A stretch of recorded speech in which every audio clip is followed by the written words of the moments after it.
Like not that Yeah, many it people seems like watch it. them on my channel. On other channels, they probably do, but I'm just not known for this kind of thing, I guess you could say. But yeah, we're live, man. Awesome. Pressure's on. Just kidding. It's cool. So yeah, if I counted correctly, hopefully we're on the same page. I counted 19 albums, studio albums. Yep, Okay, sounds right. cool. Okay, cool.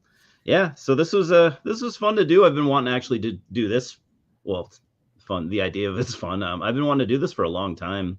Um, Going back at least a couple years, I've been listening through the Rush discography, writing. Yeah, I didn't really take any notes, but I wrote, like what my favorites were, and then I kind of forgot about it, and then I started again a year ago, forgot about it, and then finally I'm like, I need to do this. So what my favorite part about like prepping for these is like I really love listening to albums with like a purpose. You're not just listening for pleasure. You're like listening for like, I'm going to actually try to pay really close attention so I can kind of not really critique it, but like form like a really solid opinion on it. Maybe looking for parts you don't like or parts that you do like. And I think that's for me the funnest part. But then I don't listen to this band for a while because then I have to take a break. But I'm sure Yeah, I know you do the goes. same thing. Yeah, I mean, like we kind of talked about before, I honestly, before like a couple weeks ago, I had never even listened to anything from what was it? Hold Your Fire to uh Test for Echo, I guess it was. Yeah. So I had heard the last three, and I had heard everything up to Power Windows. But I mean, it's kind of weird. Like they're one of my favorite bands too, and I've been listening to them for Yeah. like I don't know since elementary school probably. And Oh, I've done that before too. I've like, oh, this is like one of my favorite bands. Oh, I haven't listened to their 5 of their albums. So that yeah, doesn't. And for me, even like I'd heard them all, but I realized, or I didn't realize until I started re-listening, was like some of these I think I'd only heard one time. So I right. didn't have like any kind of like a relationship with it or anything. I just it was almost like I hadn't heard it before. So it was kind of cool. Like I had realized like Presto, I think I only really bought that maybe like 5 years ago, and I only had heard it one time. So I'm Yeah. not that far off from you really in that matter. Um, I don't have a whole. I know Rush have a million releases too, as far as like they got to have like 20 or 30 live albums. I wish I had Yeah. more of them.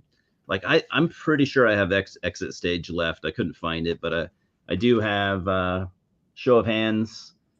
Not everyone loves this live album, but I think it's great. Yeah, it That's the doesn't. one. They're not focusing much on their 70s stuff, but it's got a lot of cool stuff on it. When did that one come out? Is that after Hold Your Fire, or is it like This came out in '89. Yeah, okay? So that so would be it does have moving pictures stuff. There's a few moving pictures tracks. They're not exactly focusing on it, probably because it was '89. So I can't remember. That was the Presto tour, maybe, uh if I were to guess. Presto. But a lot Yeah, of people kind of Presto. shit on Presto this live album, but I think it's good. Presto came out in November '89, so that might be the tour before that. True. Yeah, true. This is probably right Show, before that. yeah, Show of Um, Hands. It's saying January '89 that came out. So Hold Your yeah, Fire tour, I guess. yeah. That Hold Your Fire tour makes sense because they're opening with wait, what album is the big money on? That's Power Windows. That's Power. Yeah, okay, yeah. But yeah, I mean, I love this live album. I don't know why. I think people just don't like it because it doesn't have this. I don't think they're playing any of the '70s stuff. So yeah, it looks like they were really wanting to focus on the current and the future. So fans get kind of pissy about things like that. Um, Yeah, Russian Rio. I'm sure you've at least seen or heard this. This one's pretty well known. yeah. I actually haven't. I Oh, mean, okay. the live stuff. Like, I would have tried to listen to some more of that, but I Yeah. still have one deep dive that I'm doing over on Jeff's channel on Oh Tuesdays. yeah. So We're not when we're not focusing on live albums at all. I just yeah, thought I'd show them just simply because I have them. So don't yeah, don't worry about that. And to be I honest, got yeah, I've not spent a lot of time with this. Ooh, that's the look only at one I have is the Exit Stage Left DVD. oh that'd be So sick. yeah, I gotta get my hands on that. What does that have as far as bonus? Does it have anything other than the live album? not really. It doesn't. Okay. I forget. That's all you need anyways. I mean, Yeah, it's it's kind of It's pretty good. Like it's really well shot. It sounds great. Yeah, I don't think there's much on this version, at least for special features. This is just kind of a Yeah. disc. I mean, The that's a disc is classic actually live album, though. in That's my that's DVD like player. a must-have for Rush fans, you know? Yeah. The weird thing about this is like YYZ is on the set list here, but they kind of like they do interviews and stuff throughout the whole like YYZ song. So you don't really get to see them play it very much. That It's is just like, weird. Okay. yeah, I would have also, been, I'm pretty sure I have All the World's a Stage, and I couldn't find that either. Um, yeah. but the live album that I've been wanting, because I didn't get it back when it came out, and I always wanted it. Let's see. It's I think it's yeah, Different Stages came out in '98. It's really cool. It's out of print now, so like you can't get it for even on CD. You can't find it for cheap or anything. But I've been wanting to get my hands on that. That's another really cool live album. It's like 3 discs. Yeah. Well, Well, even so is exit Russian stage Rio. left, exit stage left too. Like the actual album has 13 songs on it. It looks like, and the DVD. I don't know if it's just this version that I have Hmm. is crappy or something. It's only got like 9 songs on it. So they Oh, like, weird.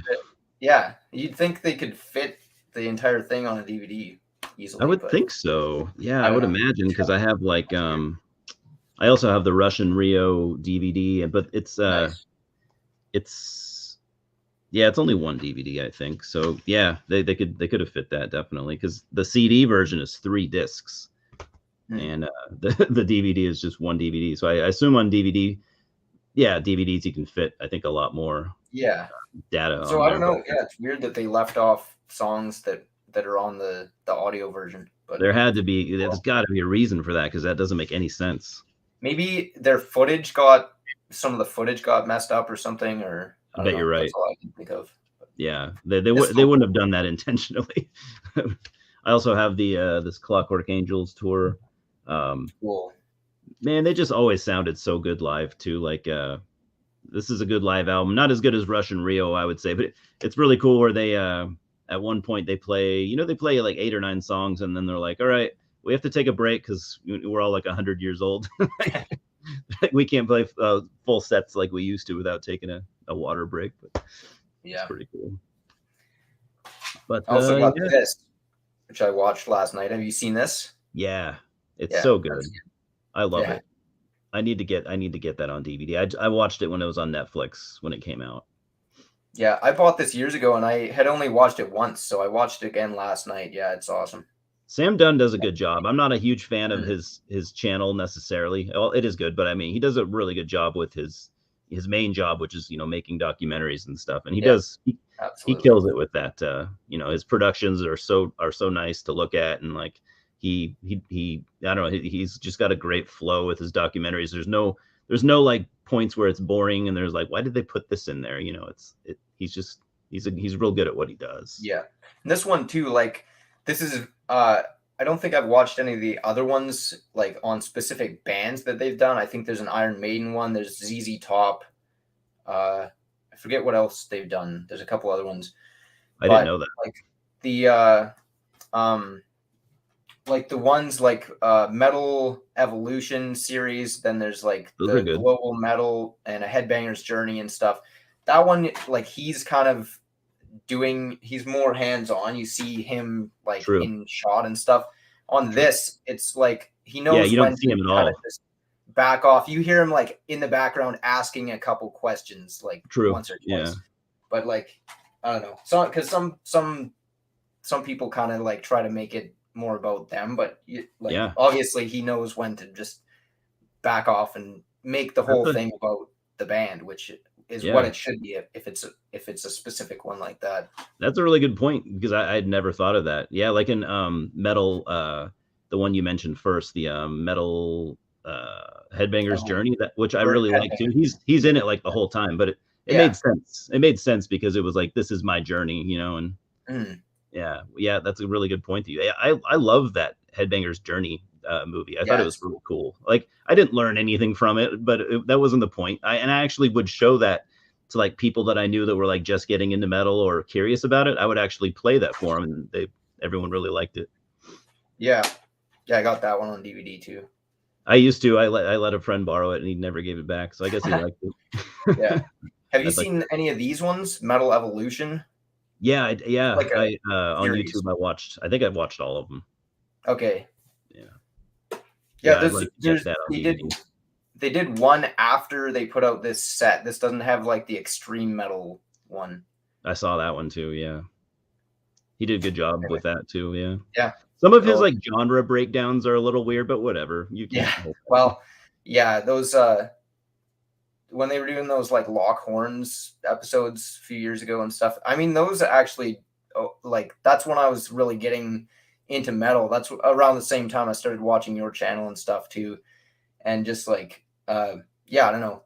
Those were good. Got into a lot of bands from those. But yeah, I mean, once you start splitting hairs between what band fits in what subgenre, it's like it's pointless, really. I mean, yeah, he's not too bad about that. I just think it's funny where he'll have like genres like Swedish extreme metal. I'm like, what does that mean? But yeah. I think I think it just goes to show, we all maybe have different breakdowns of things. Damage Incorporated, what's up? I didn't mean to ignore you there. I'm kind of bad. I'm getting better. I'm kind of bad with the posting the comments, but I've definitely gotten better. Like the first time I did this, I don't think I acknowledged even one comment because I was so focused on just, wish you could join. Yeah, I wish you could too, but you are joining. I guess you're here right now. So yeah. So yeah, do you want to go ahead with your number 19? All right. Yeah, I guess I'll start off by saying, honestly, I don't think Rush ever put out a bad album, in my opinion. No, I don't either. Like every one of these albums has great songs on it, and yeah, totally. There's some, I don't know, I would almost go as far to say that they never even put out an actual bad song. There's some songs that are not as interesting or whatever, but there's none that are just like terrible or anything. I think they always believed in what they were doing too, and it shows. They never had like an album where you're just like, okay, they're dialing it in here. Yeah, no, they didn't need to. I just don't think they ever needed to do that. Like they took their time already with writing albums. They didn't. Maybe in the early days they cranked them out pretty regular, but everyone did back in the 70s. Yeah. But yeah, that was probably when they were the most inspired. But after that, they kind of would put them out just kind of, whenever they wanted to. So I just don't think they needed to do that. I don't think they weren't one of those bands, or I don't think where they probably had the studios like, pressuring them. I think that they just could do what they wanted for the most part. Yeah, and they were talking about that in the documentary too, like how they never basically listened to what the label wanted them to do. I mean, That's even awesome. like 2112, like that was kind of notorious for being like they weren't sure if that was going to be their last album, maybe if it didn't sell well or whatever. But yeah, basically they were saying that they never, I mean, that the label always, they would send the album to the label and that was it. That's what it was. If they didn't want to put it out, guys. But, yeah. So yeah, I would say I would agree, because even on albums where they were kind of like the three guys were maybe butting heads a little bit with what they wanted it to be, I think they still say, like on Hold Your Fire, like I know that Alex wasn't super huge on where Geddy wanted to take it, but at the same time I think he still gave it the best that he had, Yeah, so absolutely. Yeah. Or just sidetrack things already, but no, that's fine. You can do it anytime you want. Okay. Anyway, where is it? Yeah. So Roll the Bones is my number 19, and like I said, not a bad album at all, to be honest. It's just it's just not as good as the other ones. But you still got great songs. I mean, Dreamline is good. Bravado, Roll the Bones. I really like the title track. It's got that weird kind of like rap thing, which some people just like hate. But I didn't hate it. It's a little cheesy, I guess. But yeah, and isn't that Neil? Right, I've heard that's Neil doing it. I'm not sure. Yeah, it doesn't sound like Getty. So I'm No, not, I not at don't know. all. Yeah, I've heard. Yeah, I've heard that it's Neil doing that rap part. Either way, Okay. I don't think it's Getty. Yeah. Yeah, Where's My Thing is a super cool, like that's the instrumental, I think. That's Maybe. probably the proggiest stuff, right? The more on the album. Yeah. Ghost of a Yeah, Chance is good too. I don't know. This is part of that period where it's kind of the albums aren't as consistent for me. They're kind of spotty. You got really high points and then you got some songs that kind of just go in one ear and out the other for me anyway. I agree. Yeah, I But feel the exact same way about that album. do you want them like rated, like a number rating or anything, or I do you didn't do do that? it. You can if you want, though. Okay, I don't know. I'd give this like a 6 out of 10 probably. Yeah, I might do that too. I might just put myself on the spot. It's not like it's I haven't thought about it before, but yeah, it's like I would agree. I would agree with 6 out of 10 and everything. That's exactly how I feel about that album too. My number 19 is um, uh, I'm not sure where you'll have it. I actually have a buddy that loves this album, but I don't know too many people that do. But test for Echo. Yeah. Um, so this is and this is another one of those that I'll admit I haven't spent a ton of time with, but I have probably heard it 4 or 5 times over the last like 10 years. Came out in '96. So this was, if I remember correctly, and you just watched that documentary recently. Was this around the time that no, it wasn't. I was gonna say, was this around the time that Neil's wife had died? But I think that was much later. That was just after this album, I think. Okay, I thought it was Um, around that time, but not that has much to do with it.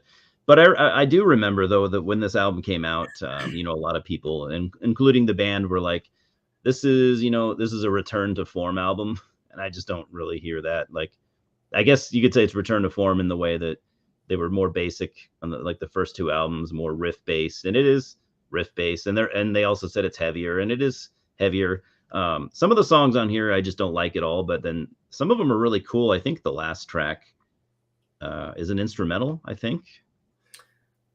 Uh, I can't remember. yeah, I think there's an instrumental on here somewhere that I thought was really cool. I've listened to it last week, but for the most part, yeah, as a whole, I'm not a huge fan of this album. But again, like we said earlier, I don't absolutely hate it at all. Like I'd listen to this. I will listen to it more times in the future, even though it's my least favorite. I still don't hate it, and Yeah. I'll give it more listens. I'd probably give it for me in the world of Rush, I would give this a 5 out of 10. Which a 5 out of 10 for a Rush might be a 6 or a 7, just in the general music world. So Yeah. I would say keep that in mind. But yeah, for me, 5, that'd be an average Rush album. It's not my favorite, obviously, but I still like the last few songs. I actually think are really strong. Yeah. Yeah, I should point out too, like I mentioned a little bit earlier. I mean, a lot of these albums that are lower down on my list, I didn't even hear until a couple weeks ago. So Yeah. uh So it I'm could running change sometime in the future. Yeah. yeah, exactly. And I'm running into a similar thing that I've seen happen in the last little while too, with a couple deep dives I did with Jeff and stuff. For instance, like Scorpions, I hadn't heard a couple of their '80s albums, and yeah, just like every time I listen to these albums, I kind of start liking the songs more than I did the time before. So it was cool to listen to these finally. It was Exactly. a thanks for kind of kicking my ass into gear and like Yeah. getting me to do this. Yeah. So Like you yeah, probably would have heard them eventually, but maybe it wouldn't have been for years. exactly. Yeah. Cause yeah, even though they're one of my favorite bands, I mean, it's one of those things where you just start listening to other stuff and you get sidetracked and Yeah. don't end up coming back to these. But Yeah. Hey, Nate. We've only just showed one album each, so you're not too late. Erik chose "Roll the Bones" for number 19, and I just showed "Test for Echo" for number 19. So you're caught up now. yeah, Test for Echo is my number 18 too. Is it? Yeah. Yeah. I would Okay. agree with you. It is parts of it are actually like pretty heavy. Like some of the heaviest stuff they had done to that point. True. Some of the riffing and stuff. Yeah. Um actually, I have this handy. And I This meant, was yeah, a I few could see years that. earlier. Yeah, I kind of wondered if Rush was listening to these guys that would around be that sick if they time. were. Because I hear some like riffing on there that's got some of that like dissonant kind of stuff going on in And places they have to on. be aware of Voivod being, Mhm. both Canadian bands and Voivod being so legendary. There's no way Yeah, that they were like, oh, I've never heard of Voivod. They at least have to know the name. So yeah, I don't I forgot to mention though, what one thing that I do like about that album is that there are some really cool solos from Alex and some really yeah, weird sounding solos. So I mean, maybe you're right. Maybe they were listening to Voivod, like yeah. solos that he hadn't done before. There's almost some kind of like he's using some in a couple spots. I think he's using some like I don't know what kind of effects exactly, but it's got this kind of trippy psychedelic Yeah, spacey feel almost to a bit of the stuff. So yeah. So I actually I think I'm my favorite part about that album is actually some of Alex's solos. yeah, I mean, Alex is just, I mean, great on every album, I would True. say. Yeah, he is one But of the all-time great guitar players. There's no way that yeah, I could hear anyone argue that, you know. and underrated though, or Mhm. not underrated, but more underappreciated. You don't like see him on top 10 lists or anything like Mm-mm. that usually. And he's so Maybe partly, unique too. Like he has his own style, you know. I think it's partly just because all three of those guys are so insanely good. And True. Getty's the front man, and Neil is like one of the constantly mentioned as one of the greatest drummers of all time for good That's reason. true. So Alex probably it was gets the kind of least attention out of the three guys. yeah, exactly. Even though he's a virtuoso. You know what I Um, love? I love watching. I'm sure you've done it. Like I love watching interviews with Rush, either whether it's obviously Neil didn't join as much because he did not like interviews, but like so that it's usually just Alex and Getty. But I love watching like you can tell that they're dudes that like went to grade school together. You yeah, know, for they still sure. act like teenagers when they're around each other. Like they're picking on each other and like yeah, I love like the relationship those guys had. Uh, Yeah, you Most can tell bands, they're as we all know, most bands of that caliber and of that longevity, it's not like that at all. Oftentimes they hate each other, and yeah, because they you don't see that in Rush at all. mhm. Maybe that's partly due to the fact that they never caved into the label pressure and Sure. stuff. They just decided from the beginning that they weren't gonna do that because Yeah. that's a lot of the time what kind of happens. I think is bands get so wrapped up in the business side of things Yeah. that it's just like stressful and just it becomes a job instead of Oh yeah. uh, something that you like to do. Oh yeah. I mean, But I've had jobs before where I worked with friends, and it's like, oh, okay, I'm kind of getting tired of them now, So yeah, it's normal for it to happen to an extent, but I just love how yeah, with Rush, you just don't really see that. yeah. While we were on the topic of Alex, it was just one little quick thing in the documentary last night. They had this one clip of Getty and Alex sitting in like a restaurant or something, and this lady comes up and wants. She's like, "Are you Getty?" And he's like, "Yeah, how's it going? And can you sign this?" She gets his autograph and stuff, and Alex is just like sitting there like eating. He's like, "Oh, whoa, that is Getty. Whoa." He's like, Yeah, she that, doesn't that even makes have sense. any idea who Getty's he is. so like he's so in the spotlight, and I think I mean, he seems to handle most of the interviews and stuff, and Mhm. Getty's more of like a face of the band, so I And could see why. he looks more distinctive too. Alex is just like looks Looks like a like a guy. guy. Yeah, Alex looks like any guy you could see anywhere. Yeah, and Getty Yeah, looks, he just looks unique. Yeah. yeah. Anyway, So that yeah. was your Test for 18. Echo number 18. Yeah, I agree with you. Some good songs, but a lot of it is just kind of I don't know. There's a lot of songs that are just kind of boring for me. Yeah. Same with Roll the Bones kind of. Some people really love it. Like my buddy Chris, Test for Echo's his favorite Rush album. I mean, Wow.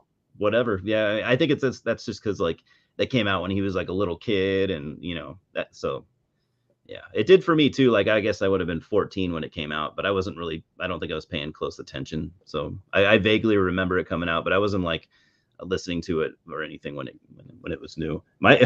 My number 18 is Roll the Bones. Oddly enough, I couldn't find it. I have a CD copy, but couldn't find it. Doesn't really matter anyways. But I kind of go back and forth with this album. Like every other time I listen to it, sometimes I listen to it and I really like it, and then sometimes I listen to it, I'm like, I'm not really into this.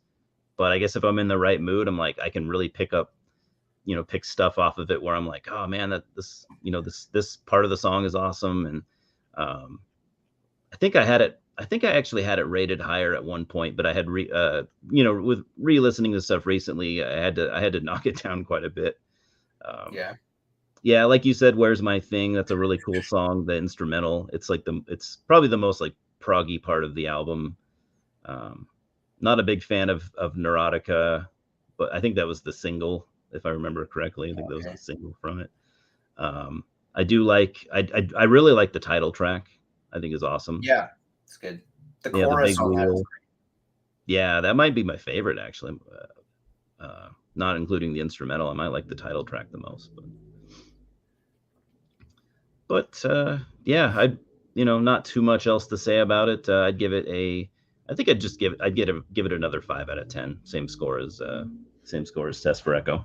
right. Yeah, I mean for 1991, when music was getting rock and metal were getting pretty weird and getting pretty kind of things were starting to get dismal. I can't imagine it being any other album than it is. Yeah. So it makes That's sense. that's one thing about Rush too. Like they always sounded like Rush. They Yeah, didn't. I mean, they kind of morphed through the '80s and then a little different in the '90s and stuff. yeah. And you can kind of tell which era they're from if you put on a Rush album. The '90s ones kind of a lot of them sound sort of similar. The '80s ones, You but do hear a little bit of you hear a little bit of grunge on the 90s albums, but they yeah, also were never afraid to say like, hey, we've been influenced by this, because everyone is influenced by stuff all the time. yeah, Yeah, what I'm doing right now, I probably was influenced by other YouTube channels to do I didn't come up with this on my own. But yeah, I remember, because like in the 80s, they would be like, yeah, we love Talking Heads and we love the Police, where some bands are so scared to admit that, like, because they want everyone to think they're super original. right. Yeah, yeah. So Uh, Forgot to mention, I'd give Test for Echo probably a 6 too. yeah, Both of those are like a lower 6. yeah, Uh, so my number 18 is Presto for now, anyway. yeah. Um, You just heard it's it probably. yeah, yeah, Yeah, like a bunch of these. yeah, Yeah, another good album though. This one's probably a little bit higher, 6. Obviously, it's a little bit higher, but I yeah. don't know if I would quite rate it higher than that. But there's some great songs on here. I mean, Show Totally. Don't Tell, Chain Lightning is awesome. That guitar riff in that one is Yeah, pretty sick. yeah. It is Uh, very cool. I really like Red Tide. That one's pretty awesome. Yeah, I do too. Available Light is good. It's just kind of some of the other songs in the middle of the album for me are just kind of, I don't know. They just don't quite hold up as well. But they're not bad songs. They just kind of don't Yeah. do a whole lot for me. Don't grab me. But Yeah, I kind of ignored that album for the longest time too, so I'm still absorbing it as well. But I will say I've liked that album much more every time I heard it. So mhm. I think that album might really grow on you. Honestly, it's already growing on me a bit. Like Same the here. first time I put it on, I was just like, I don't know. I mean, I the first time I listened to it was at work, so I was also doing something else, but it kind of just like nothing grabbed me about it at all. And then, but the second time I went back, I was already recognizing some of the riffs and stuff. I'm like, oh, this is actually pretty good. Yeah, I So was the yeah, same way. Yeah. I think it's a grower. But Yeah. one thing on this too is the production is kind of maybe their thinnest production, I would say. There's not a Yeah. whole lot of like low end to it. It's very like trebly and kind of a little thin, but it's not I bad. actually noticed that too. Yeah, I noticed the same thing. And I'm not a big production person. I don't usually criticize productions too much, but I noticed the same. It does sound thin, and it lacks kind of the punch that they've had in their Yeah. even earlier albums and even their later ones. Well, I think they really got good with production later on. Even as I got older. But I guess that technology also has a factor in there. It might not be the band entirely, but yeah, the production kind of brings it down a little bit, I would say, especially with Alex's like heavy riffs. It kind of makes them sound a Yeah. little less heavy. Yeah. Yeah, I can hear that as well. What score would you give this? It's a higher 6. Higher 6, yeah. Cool.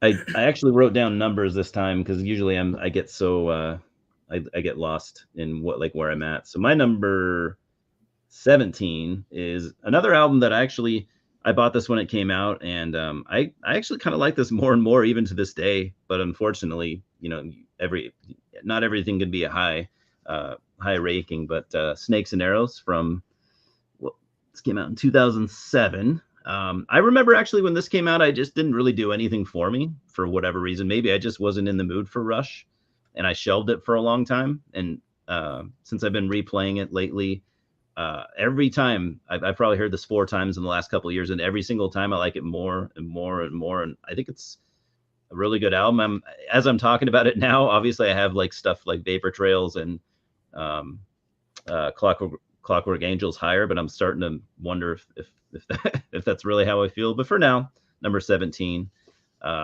It's a pretty heavy album, actually. Like Yeah. the riffs on here, like are some of the riffs, anyways, are super heavy. Like some of Alex's heavier stuff.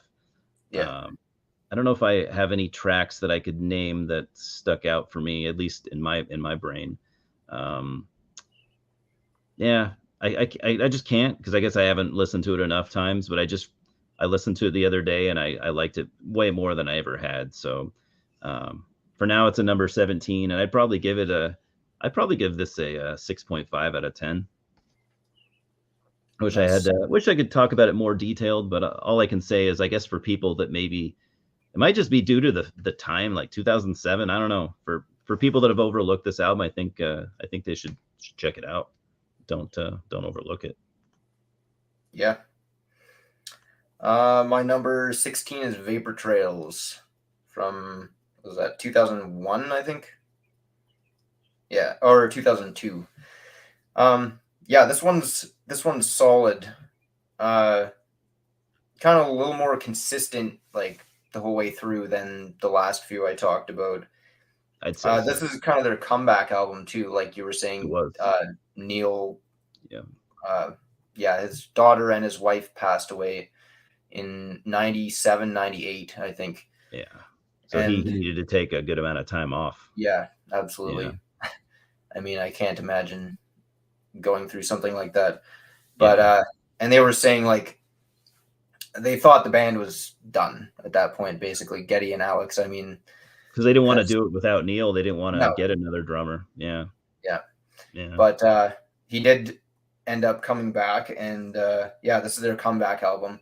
Yeah. Yeah, there's some really good songs on here. It's still kind of in that zone where there's a few songs that I'm not too crazy about. But One Little Victory, funny It's a really story cool actually. song. I Yeah. heard the song. It was one of the earlier Rush songs I actually heard because It was the single from the album, so it was getting okay, tons of radio play. okay. I Yeah. actually heard it in a video game, Need for Speed Hot Pursuit 2. Wow, It's I didn't called. know that. And yeah, that song was in there, and I used to play that game all the time. I was like, man, this is a cool song. It I is a didn't know cool it was song. like later Rush. Yeah, the especially the drumming and stuff, but Yeah. that dirty guitar riff that Yeah. starts it out is just awesome, and the Yeah. double kicks on the drums, just like I don't know, it's really This cool. album and this album is like really known for, and I don't know if you get it. I don't really get it, but I guess the production on this album is just absolutely terrible. Right. I don't, Yeah, I it's guess I don't hear it. I don't really have like fine tuned. Like my ears are kind of weird. Like I don't hear. I don't hear there's like I don't hear it. I guess the terrible production. yeah, I have it on CD and I should listen to this again because I've been listening to it on like these albums, a lot of them I don't own, so I've been listening to them on Spotify the last week. And Yeah. it was just easier to do that than put the CD on. But Yeah. um Yeah, I feel they remixed and remastered it a few years ago, and I Yeah, kind of feel like that's the version that's on Spotify. They've got this cover. it The probably is. the remix has a different cover. It's like white with blue and green, purple kind of orb, whatever that is on here, or fireball. Yeah. Um, but yeah, I think that's the version that they have on Spotify, I feel like, because I don't hear that kind of like brick walled type thing. Um, Yeah, it makes me want to. I guess I should listen to them side by side and see. But I just have never really. Yeah, I've never picked out like an awful production. But maybe it's just me because a lot of people say that they can hear it. So yeah. Yeah, so I honestly don't know which version I've been listening to lately, so I should put the CD on yeah, it's again got at me some wondering too. I'm like, wait, how have I been point. listening to it? I But can't remember. I do remember noticing that like the first time I listened to it, I was like I could notice it, but I had heard people talk about that before I ever listened to it as well. So Yeah, whether I would have noticed that if I hadn't already heard about it, I'm not sure. It's yeah, hard I to say. know. It's hard. I know when it's hard once things become like just a known fact, and then you're like, wait a minute, is this is this how I feel, or is this am I just Yeah, saying that because yeah, yeah. it's hard not to be influenced by that. Yeah. No, I know. But either way, the album is really good. I agree. Yeah. I like it a lot. It's at least as good as Snakes and Arrows in my opinion, but yeah, it's probably a little better. Um, yeah, Ceiling Unlimited is pretty good. Ghost Rider is a cool song. Secret Touch, Earthshine, I really like that one. Dude, And Earthshine is Freeze, awesome. I think yeah, Earthshine has like one of the best choruses too. yeah, it's really good. And the something about the riff in that one almost is kind of like grungy almost. It reminds me of like Soundgarden or something a little bit. Yeah, But I think it's fair to say they were probably listening to some like Soundgarden, maybe Alice in Chains, Pearl Jam, yeah, maybe. Yeah, but there's nothing wrong with that. nope, People should not at all. you should listen to music, and if it seeps into your own, that that's fine too. Because Yeah, that just means that you're inspired. I think. exactly. Yeah. There's no way to be completely original these days making music unless you're doing something completely insane. If you Yeah. look at a band like Portal or something like that, which Yeah. is like And but even bands have copied that style too, yeah, yeah. which But is fine by I, me. I think I mean Rush was always honest about Yeah. their influences and stuff, and they were honest about what they made. Like you were Yeah. saying earlier, they just made music that they liked, and Yeah. that's the way to do it. And that's the Mhm. most genuine way to make music. I think is just Yeah. don't try to sound like it. I play music as well, and I don't try to sound like anything. I mean, Yeah. occasionally, of course, I'll make a fast riff, and I'm like, oh, that sounds like thrash or whatever. Yeah. I mean, you can't help it, No. but like I don't try to sound specifically like something. I just kind of Yeah. play, and whatever comes out is what comes out, and obviously that's made up of a lot of internal influences of stuff that I've heard. Yeah, exactly. And I think that's how most of the best musicians do it. Not saying that's what I am, obviously, but Yeah, um, no, I agree. I agree with that. Yeah. Even though I don't play music, I would want people to be honest about things, like I think some people have like made music that is like obviously inspired by something, and then they'll be like, I've never even heard that band before. I'm like, come on, don't say that. That you're just looking like an asshole. Or Bathory. or they'll be like, yeah, yeah, Corthon did it, yeah. Or they'll just be like, Yeah, yeah, that band's pretty cool, but yeah, I don't listen to them. Yeah, I don't listen to yeah. Venom. Or like I feel like I've heard Yngwie Malmsteen talk about like how he doesn't listen to any music other than his own or something like that. It's just like He what? might be right. That's I mean, if that even if that is That would be right, stupid, though. Yeah, yeah. Why would you do that? That's yeah. just How could you love anyway. music but like never ever listen to it? Or I don't know, maybe at one point he just got burnt out. But like I have heard people say that like I don't listen anymore to the genre that I play because like Right. Bobby from Overkill has said that he says I don't listen to thrash anymore just because. But he said it's because he doesn't want to accidentally rip off other bands, is what he said. Yeah. So that I It's could get. very He's like, I don't want to accidentally, because it could have. I don't want to accidentally be influenced by Slayer or whatever, and then write a song that sounds like Slayer, even though I didn't mean it to. And yeah. so I get that. Speaking of thrash, cool shirt. Oh Like yeah, it. I got this. I got this when I saw them live. I don't know Oh, when it was, nice. 10 or less years ago. It was funny. You might have heard about it because they had what's his name, Neil Turbin, who was the original Anthrax vocalist. They had Oh, him touring with them, and the tour. He did a good job, but the tour it went awful. I guess they just fought with each other, and Neil sounds like maybe he's kind of a hard guy to deal with, and they just. I don't think I think they might have had to cut the tour short. It went so badly. Like they hired him to be to sing, and what he didn't tell them, for some odd reason, when he showed up to tour, he brought a teleprompter with him. And they're like, "What are you doing with that?" And he's like, "Oh, well, I mean, I don't remember all the lyrics." And they're like, "Well, that's what we paid you for." And he's like, "Well, I mean, there's a complex lyrics and all this, and you can't just expect me to memorize them all." And they're like, "Well, we did." And so they were really embarrassed that he was using a yeah. teleprompter every night. And he had like an iPad sitting in front of him every night as he was singing, but he sounded good. So, Yeah. and they were touring with Artillery Nice. from where they were, Denmark. It Netherlands? was What's a good that? show. Yeah. Nice. Yeah, no, they're from Denmark, like Merciful Fate. Okay. Okay. Right. And I remember talking to one of them when I bought a shirt. I don't think the guy spoke any English, and I was like, "Oh, I thought." I didn't say it, but in my mind, I was like, "Oh, I guess you're so used to everyone speaking English, and like maybe you knew a little bit, but it was like a very little." I Yeah. just didn't expect, because you watch interviews with like King Diamond and stuff. Like, oh, Yeah. okay. And like their lyrics are all in English too, so you kind of like forget sometimes that maybe they don't even. I mean, the singer, I'm probably sure. I mean, probably knows some English, but Yeah, or they interpret it, because I know, like, back in the day, some bands, European bands, would do that all the time in the '90s, like with black metal, and that's why the lyrics come off so goofy, is because yeah, they tried to interpret them. They did their best. If you read old Rotting Christ lyrics, they're hilariously awful, but it's not their fault. It's because they wanted to write them in English, and they were teenagers and didn't speak much of it. So yeah, yeah, something like yeah, Japanese bands have been known for that too. right, yeah. Anyway, we Yeah. got sidetracked. I want to before we It's easy to do.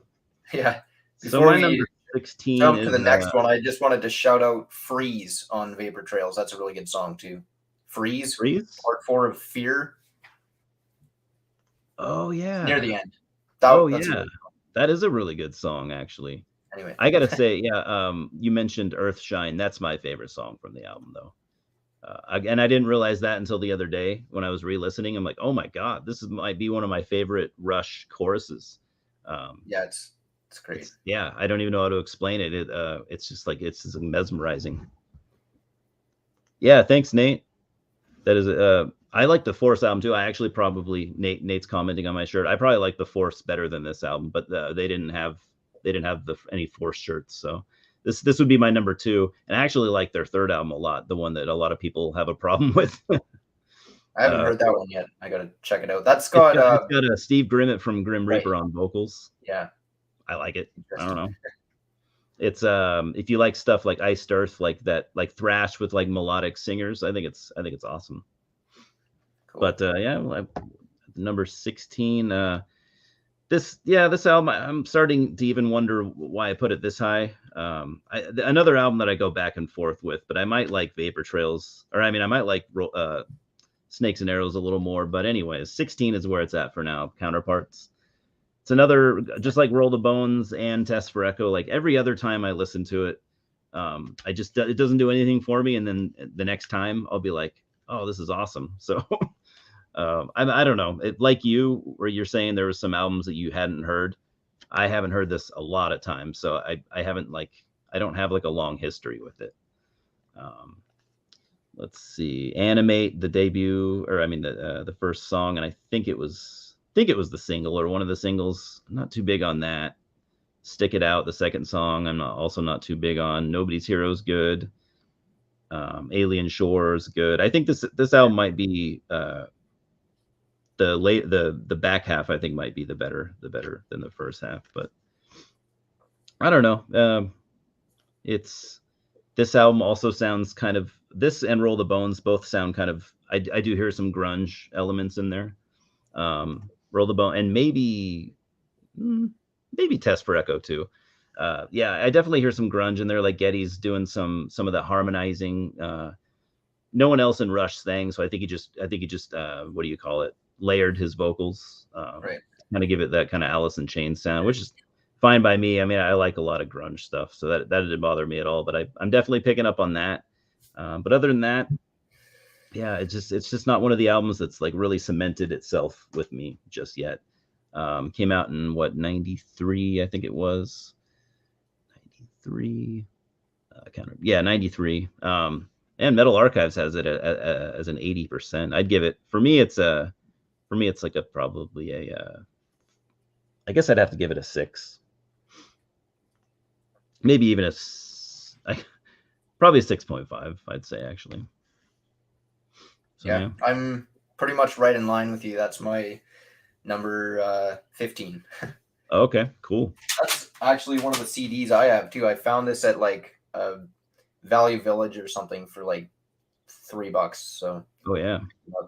and then I proceeded to not listen to it for like 2 or 3 Yeah, you know years. how it goes. Yeah, there's always a endless thing, pile of things you have to listen to, and it's just hard to get to the top of Yeah, the of the stack. too much good music, not enough time. Yep, So, exactly. but yeah, I actually do like Animate is pretty good. I think Stick It Out, Cut to the Chase, Alien Shore. Yeah, I agree. That one is definitely one of the better ones on the album. It's Double cool. Agent, that one's super heavy. That's another one where I kind of heard some Voivod almost in some of the riffs. I think I'm Leave gonna that I'm gonna re-listen to this album yet again later today, actually, now that we're yeah, talking about it. Leave That Thing Alone is really good too. Yep. But it's still kind of in that zone where there's some songs that I'm not crazy about. So Yeah. yeah, I'd give it a 6.5 as well. Yeah, Nate commented and he said that Leave That Thing Alone is yeah, he loves Yeah, it. He said, and I was just, he's kind of reading my mind where he's talking about like he likes when they kind of, show off a little bit more. I'm the same way. Like I like when Rush or like I'm less interested in them playing like straightforward rock songs. yeah. Yeah. And that's what they kind of had a lot of those in the 90s. I feel like there's a lot of songs that Yeah. just other than some of the tones they're using and of course Geddy's vocals and the occasional crazy drum fill or whatever Yeah, or guitar exactly. solo, other than that, like some of those songs are just kind of, it sounds like it could be any kind of rock band. Yeah. It's But not played as by Rush. yeah, Yeah, no, yeah, I agree. Yeah, they're the 90s. I guess that's why I can see why people called the 90s, some of the 90s stuff, like a return to form, because they started out just playing more hard rock, I like guess so, riff, yeah. like heavy riff hard rock though. So I guess I get that, but that's, for me, it's the prog Rush is my favorite Rush. Yeah, So absolutely. I mean, they're so good at it that yeah, yeah. we'll definitely get to that. Yep. What's up, Scott? Listen to Counterparts a lot when it came out, and yeah, barely go back to it now. I'm gonna listen to it today, and maybe I'll really love it. It's hard to say. So that was your 15 Yeah. Counterparts. I'm going with uh this is a weird pick for me because I go back and forth with this album all the time, and I'm starting to wonder. I think as of now, my mindset right now, I'm ranking this way too high, even though I mean 15 is not real high, but the debut from 1974. I always say 75, but yeah, 74. I've listened to this album quite a few times actually, but I don't know. Like sometimes I really like it. It's, again, I just really don't like the Rush, the rockin' Rush. Like I really just want to hear him play more complex. But I guess even for being their first album, there are definitely still some Rushisms in there, some complexity. You Yeah. could totally tell they probably liked Led Zeppelin and stuff like that, and maybe they were just starting to get into prog and stuff because uh, even after this, Fly By Night would still be kind of along those same lines. Would start to, maybe it was Neil that brought a lot of those influences in since he wasn't in the band yet. Um, I mean, John Rutsey's a really good drummer. Obviously, I don't care. If I had my way, I'd have Neil Peart playing on this, but he wasn't in the band yet. So Rutsey does a good job for what it is. Everyone loves songs like like Working Man. It's a very heavy song. There's no denying that. Take a Friend's pretty cool, good lyrics, and Finding My Way is pretty awesome. But the stuff like In the Mood, like I just don't want to hear Rush. But they're probably teenagers when they wrote this. I think they were in high school actually when they wrote this album. So you can't expect there not to be some naivety going on. So I know people that really love this album. I don't know. Like I said, I'm feeling now that I'm even ranking it a little high. I would not argue with anyone for ranking it high, but for me, it's just not what I want to hear from Rush. So Yeah. I think I'm going to give it another 6.5. I guess a lot of these lower albums for me are, I still hold them in pretty high regard. So I'd probably give it another. I've given everything else a 6.5 or a 6, so I have to give this at least that. But not an album that I reach for very often anymore. Yeah. Yeah, I just looked it up. Geddy and Alex both would have been 20 when it came out, so okay, pretty young. Yeah, they probably had been writing it for maybe a year or two before that. And, yeah, I'm sure. Number 14, I have Hold Your Fire. Yeah, this one gets a lot of flack from a lot of people. It and does. This is like the album to pick on for people. Yeah, for some reason. I don't know why this one specifically, but because I actually think it's pretty solid. Yeah. I mean, again, there's some songs that don't grab me really, but I mean, there's a lot of good stuff on here. Force 10, the first song is great. Time Stands Still. I love that song. I don't know. I do too. Have you seen the music video? Yeah. They had part of it in the documentary last night. It's pretty cheesy, but it was just all floating around and you expect them to land and then they just don't. They just keep going around. It's of the time though. It's of the time, the video. That could not have come out at any other time than the mid 80s. I don't think. No, I like that song too. I think it's great. Yeah. Open Secrets is really good. Lock and Key, I really love that one. Yeah, I do too. Turn the Page. Tai Shan, even. I mean, a lot of people seem to hate that song, and it's pretty mellow. But some of the, I don't know, that weird sliding synth line kind of in there and stuff. I don't know. It's pretty cool. I think it's fine as a song. Yeah, I don't hate it at all. I was kind of I don't know if you ever go on Rate Your Music, the website. Not too much. I use it quite a bit, but yeah, I was kind of looking up the albums on there, and Tai Shan is has it's the lowest rated, one of the lowest rated songs. They have song ratings. Okay. I don't do track ratings on there myself, but it's a 2.8 out of 5 from whoever's rated it. It's I don't know. I like it. I think it's pretty good. I do too. I would say this album is the mentioned, the one people like to pick on, and then that's the song that people like to pick on. I know what you mean. But I like the album and the song. And again, this one I can already tell is going to be a grower. I'm going to listen to this a lot more regularly than some of the lower ones, I would say. Yeah, no. Yeah, I would I totally see what you mean. I'd probably give it a 6.5 out of 10. Yeah. Yeah, I like it. I like it quite a bit. And it's another album that I like more and more. And every time I listen to it, I like it a little bit more. And I've never gone down. Some albums, like I mentioned earlier, they'll go like this for me, but Hold Your Fire, every time it just climbs up. Not climbing up above another album, but I like it more every time. Yeah, so. I can see that. Yeah. So that was your 15. No, it was your 14. My 14 is Vapor Trails from 2002. You already talked about it. We pretty much both talked about it. So, this was their comeback album.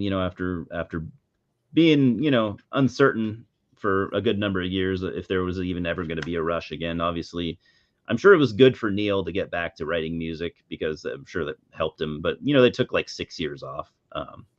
Well, maybe not 6 years off. It was 6 year gap, but they might have been writing this for 2-3 years or. Yeah, One Little Victory, the single from this album is awesome. If that doesn't sell someone on the album and make them want to hear it, then I guess I don't know what would. I like Ghost Rider also. Vapor Trails, the title track is awesome. Yeah. Earthshine, I have already mentioned that like 3 times. My favorite track on the album, and it has like one of the coolest choruses I've just ever heard. Really, I even like Sweet Miracle. Freeze. Freeze is awesome. Yeah, there's nothing here that I don't like. This kind of battled for me. This kind of battled with Clockwork Angels for like which one is going to be number 14. I would want to put it higher, but you just kind of can't when there's only 19 albums. Yeah. But it's worth checking out. Definitely another one of those albums like where if you love Rush but you kind of jumped off at some point, I would say if you want to jump back on, I would definitely check this out. I wouldn't say avoid any Rush album, but I would say like, yeah, if you haven't heard anything since like the late 80s or whatever, I would say go for this. This should be one of your first ones to listen to, I think, catching back up. Or if you just like, oh, I've always wanted to check it out, but I don't know if I should. I think you definitely should not skip it. I'd give it a 7 out of 10. Nice. Yeah, I listened to it the other day and I liked it more than I think I ever did. So it stood the test of time. Yeah. Number 13, I have Power Windows. Honestly, Power Windows and Hold Your Fire are like right neck and neck kind of for me. Yeah, I can see that. I would say they're definitely the two most keyboard dominated albums. Yep. They are. I don't know. There's I kind of almost, I don't know. It's hard to describe. I kind of like the overall sound of Power Windows a bit better, but I feel like I like some of the songs on Hold Your Fire maybe a bit better than any of the songs on Power Windows, if that makes any sense. No, it does. Yeah, I kind of feel the same way. Yeah. Like there's all the songs on here pretty much are pretty good, but there aren't really any that like blow me away quite. I don't know. I agree. Yeah. Really solid album. The Big Money, Manhattan Project, Marathon, Territories is really good. And like Hold Your Fire, it's got some really good lyrics too. I mean, Neil was just really good at writing lyrics, but yeah. So this is just Power Windows. It's definitely got more keyboards than the couple albums that came before it, but it does. They never did like a huge step either. Rush just kind of continually evolved. Yep. Each album I feel like just sounds like a progression from the last one in whatever direction they were going in. Yeah, it almost sounded like a continuation of the album before it and then an evolvement, Yeah. Yeah, no, I agree. Totally. Nate says he loves Power Windows. Nate, I'm a pretty big fan of it too. And Erik, that might grow on you as well, because it definitely grew on me. I used to have like no opinion of it at all, and now I like it quite a bit. But I love keyboards, so yeah, I think that kind of helps to like the album. Yeah. Some people are like, I don't like keyboards, and that's just a huge, speed bump for me. Nah, if that's the case, you might not really ever be able to get into these two albums. But I just, since I like a lot of prog, I love I love prog bands with keyboards. I even love, like black metal with keyboards and stuff like that too. Yeah. So it's a thing that I like. There's certain keyboard sounds that I feel like, especially in the 80s, just sound very dated to some people. And I can see if you were a Rush fan in the 70s and you were or a rock fan in the 70s and you didn't like keyboards, and then all of a sudden there's just start being keyboards everywhere, then I can see It's been a See common why, complaint too with that era of Rush. A lot of people are the old fans. They're just like, I just can't get past that, you know. right? If So you're, yeah, I mean, if you grew up on like 70s hard rock, I mean, the guitar on this album too is dialed back for sure. It's it not a is. guitar driven album, it's a synth driven album, Yep. basically. Yeah. But yeah, like you were saying, I mean, yeah, I don't mind keyboards at all, but there's still certain keyboard sounds that I'm not a huge fan of. True. But Yeah. but in a lot of music, like you were saying, even black metal and whatever, yeah, it just adds that extra layer to Yeah. take things to the next level, kind of above Yeah. what you can do with guitars and Yeah. drums and bass. And I love in prog when it adds like when it makes it feel like cinematic, uh, Yeah, which Rush would do that a lot too, especially like on moving pictures and stuff. That's probably my absolutely. favorite keyboard use is yeah when it adds that like makes it sound more epic and yeah and you don't have to like what a lot of people didn't like though is that they felt like they were kind of, and I guess they kind of were, but they were kind of infringing on the guitars a little bit, like because they were also because Alex wasn't a big fan of that move, but that's what they Mhm. collectively that's what they wanted to do. They wanted the guitars to get dialed back a little bit, and yeah, Alex wasn't super happy, but again, I think he gave it his best shot. Like, I think he worked, with what he was allowed to do. I think he did really well. It's like there's no Rush song that doesn't have cool Alex guitar work, but Nope, doesn't exist. yeah, it might just be dialed back a little bit more. But I mean, that's what that was. If a band is a democracy, that's what they Neil and Geddy wanted to do. So Alex, I know he stated, I think even in that documentary, that he wasn't always super happy with that, but he made it work. Yeah, Absolutely made it work. I forget if I said my rating for that one. I'd probably do a 7 Yeah, that's for now. probably But yeah, like you said, I think it's probably gonna get better the more I listen to it. yeah, that's what it's done for me. I at one point, I think maybe 4 or 5 years ago, I had it rated really high, and then I had to bring it down a little bit because I'm like, I mean, I do like it a lot, but I don't like it more than it's not cracking my top five or something by any means. I do have it. Well, you'll see where I have it. Yeah, I do have it a little high, but not super. My where are we at? My number 13 is I like this album a lot. I Clockwork Angels. They're nice. I guess you could call this their swan song. Yeah, Even before Neil died, I think hadn't they already said that they probably weren't going to do any more music or any more albums anyways?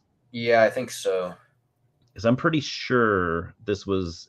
I mean, if you could say like, well, nothing is set in concrete, people change their minds. Maybe if Neil hadn't passed, maybe they would have put out another album. But I think at the time, I think they were saying this is probably going to be our last album. So came out in 2012. I listened to it a lot when it came out.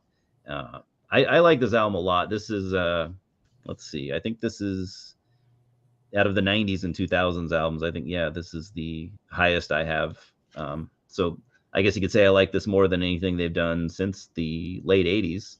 Um, and I said earlier, I'm not a huge production person. Like I don't criticize productions, and I also don't hear too many albums where I'm like, oh, this production, I just love the production. Like I focus more on everything else. But this album is really, really well produced. I love the way it sounds.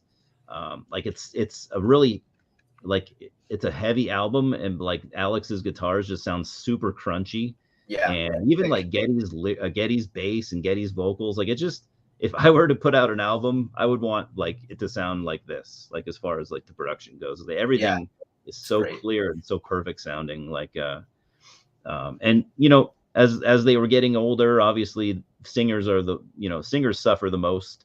And what Getty did as he got older is he didn't do one of those like Jeff Tate things, like embarrassing himself, like trying to hit notes that he can't hit anymore. Like he adjusted his voice and just stayed at a level that he was comfortable with. Yeah, So it's still, I actually really like the way he sounds on here. Like his voice is a little lower, but I like his vocals here a lot. I almost like him more than some of the earlier stuff where he's like real screechy. Like I like this tone of Getty. So this is Rush never did a full on concept album. That might shock some people, but if you've read interviews and stuff, they never did a full concept. They would say, you know, we sometimes we'll do a loose concept. There's no story, but this album maybe is sort of story based, I guess. They even there's a book based on the story of this album. Have you ever seen that? No, Yeah, I there's like a didn't know book. about that. Yeah, I wouldn't mind picking that up, but so I don't know. To me, it kind of sounds like if there were a concept going on, there's definitely like some questioning religion and stuff, which is Neil has done forever. But I really like the way he did it on here. It's definitely, if I were to if it were, you know, the what I get from it, from the concept is yeah, definitely like somebody like maybe coming out of religion and questioning, you know, what they've believed for their whole life, and I think it's really cool. There's some cool instrumental stuff on here, like B2. It's just a minute and a half instrumental. That's really cool. But yeah, I like all the songs on here. Really, Caravan. The first track is awesome. The Yeah. title track, maybe my favorite. Carney's Seven Cities of Gold. Yeah, to me, there's no filler on here. Might be a long album, but to me, there's no filler. Every time I listen to it, I'm like, I don't ever skip anything. I don't ever skip songs anyways, but I think it's for being 2012 and their final album. I think they put a lot into it, and it's just a really, really strong album. So yeah, if you get that, then you got to get the the live album too. It's pretty cool. Yeah, I'll have to check that out. I gotta check out more of the live stuff for sure. I've only heard, I guess, the first two live albums. Yeah, they have a lot of live stuff, so you can't really. There's never really a need to get like every single live album from bands that crank out. Like, do you need every live Iron Maiden album? Probably not. A lot of them are probably going to sound pretty similar, but yeah, it's for it being just for this being maybe the last tour they did. It's worth getting, I think, for that reason. Yeah. Oh yeah, so I'd give that a 7.5. Nice. Yeah. My number 12 is Snakes and Arrows. Cool. And yeah, this one is getting into the zone here where I like every song on it. Yep. And I mean, I like pretty much every Rush song, but I really like all of these ones pretty much. There aren't really weak tracks, I would say. No. On here. Kind of an underrated album, really, right? Yeah, there's nobody ever talks about it. Have you ever heard anyone talk about Snakes and Arrows? No, never. Not really, ever. Yeah, people talk about Clockwork Angels way more. Yeah. And I would say it's better. Obviously, I haven't talked about it yet, so it's higher on my list. But they're both pretty similar in style. They're both. Yeah.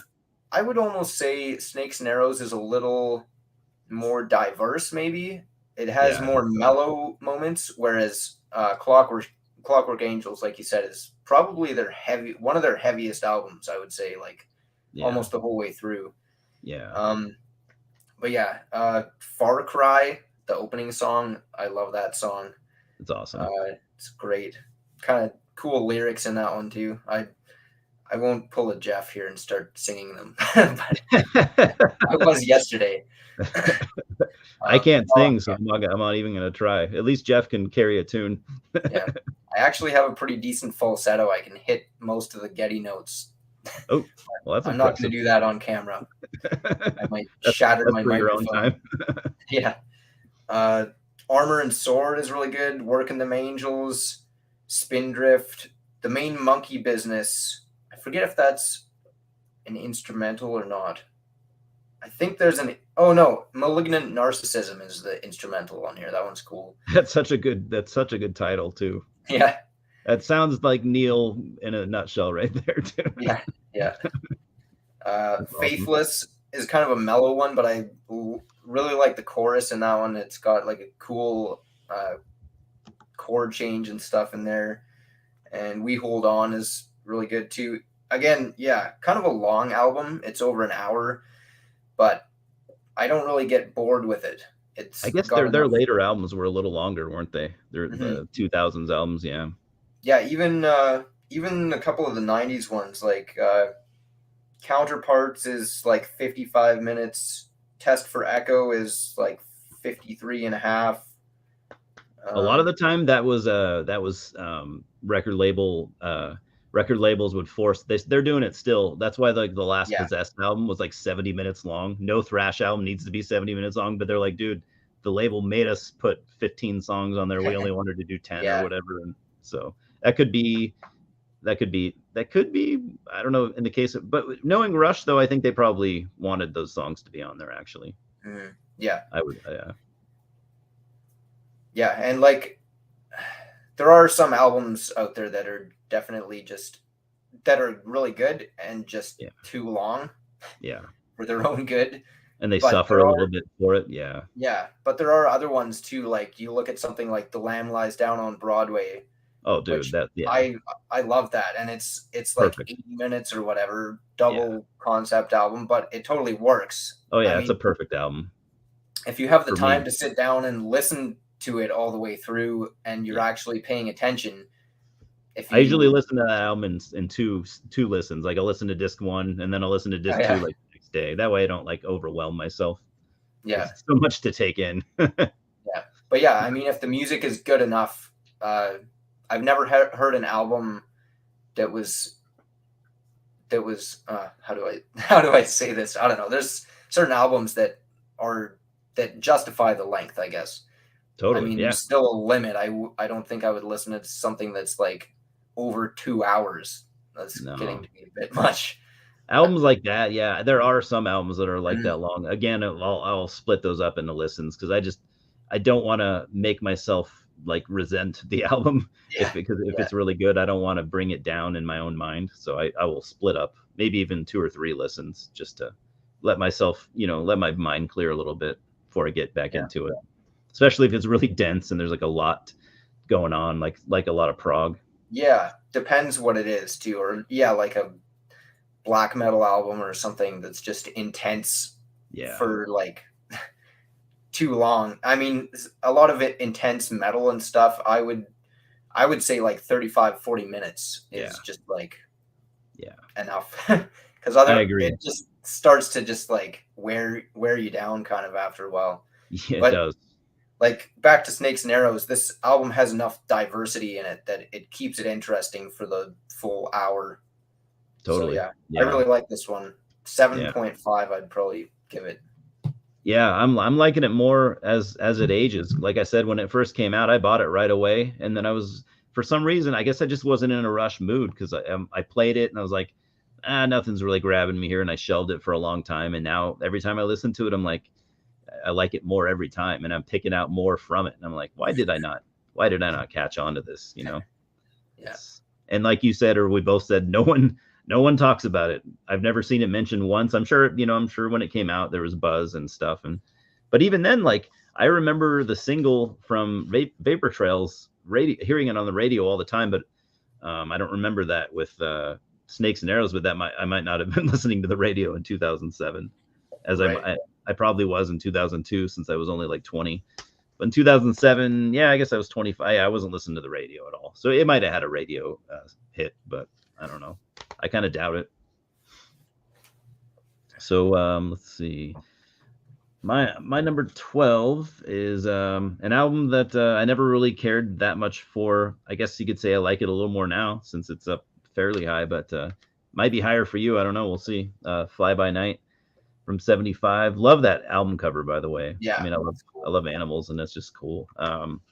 Yeah, 1975. So this is Neil had came into the fold, just in time for the writing of this.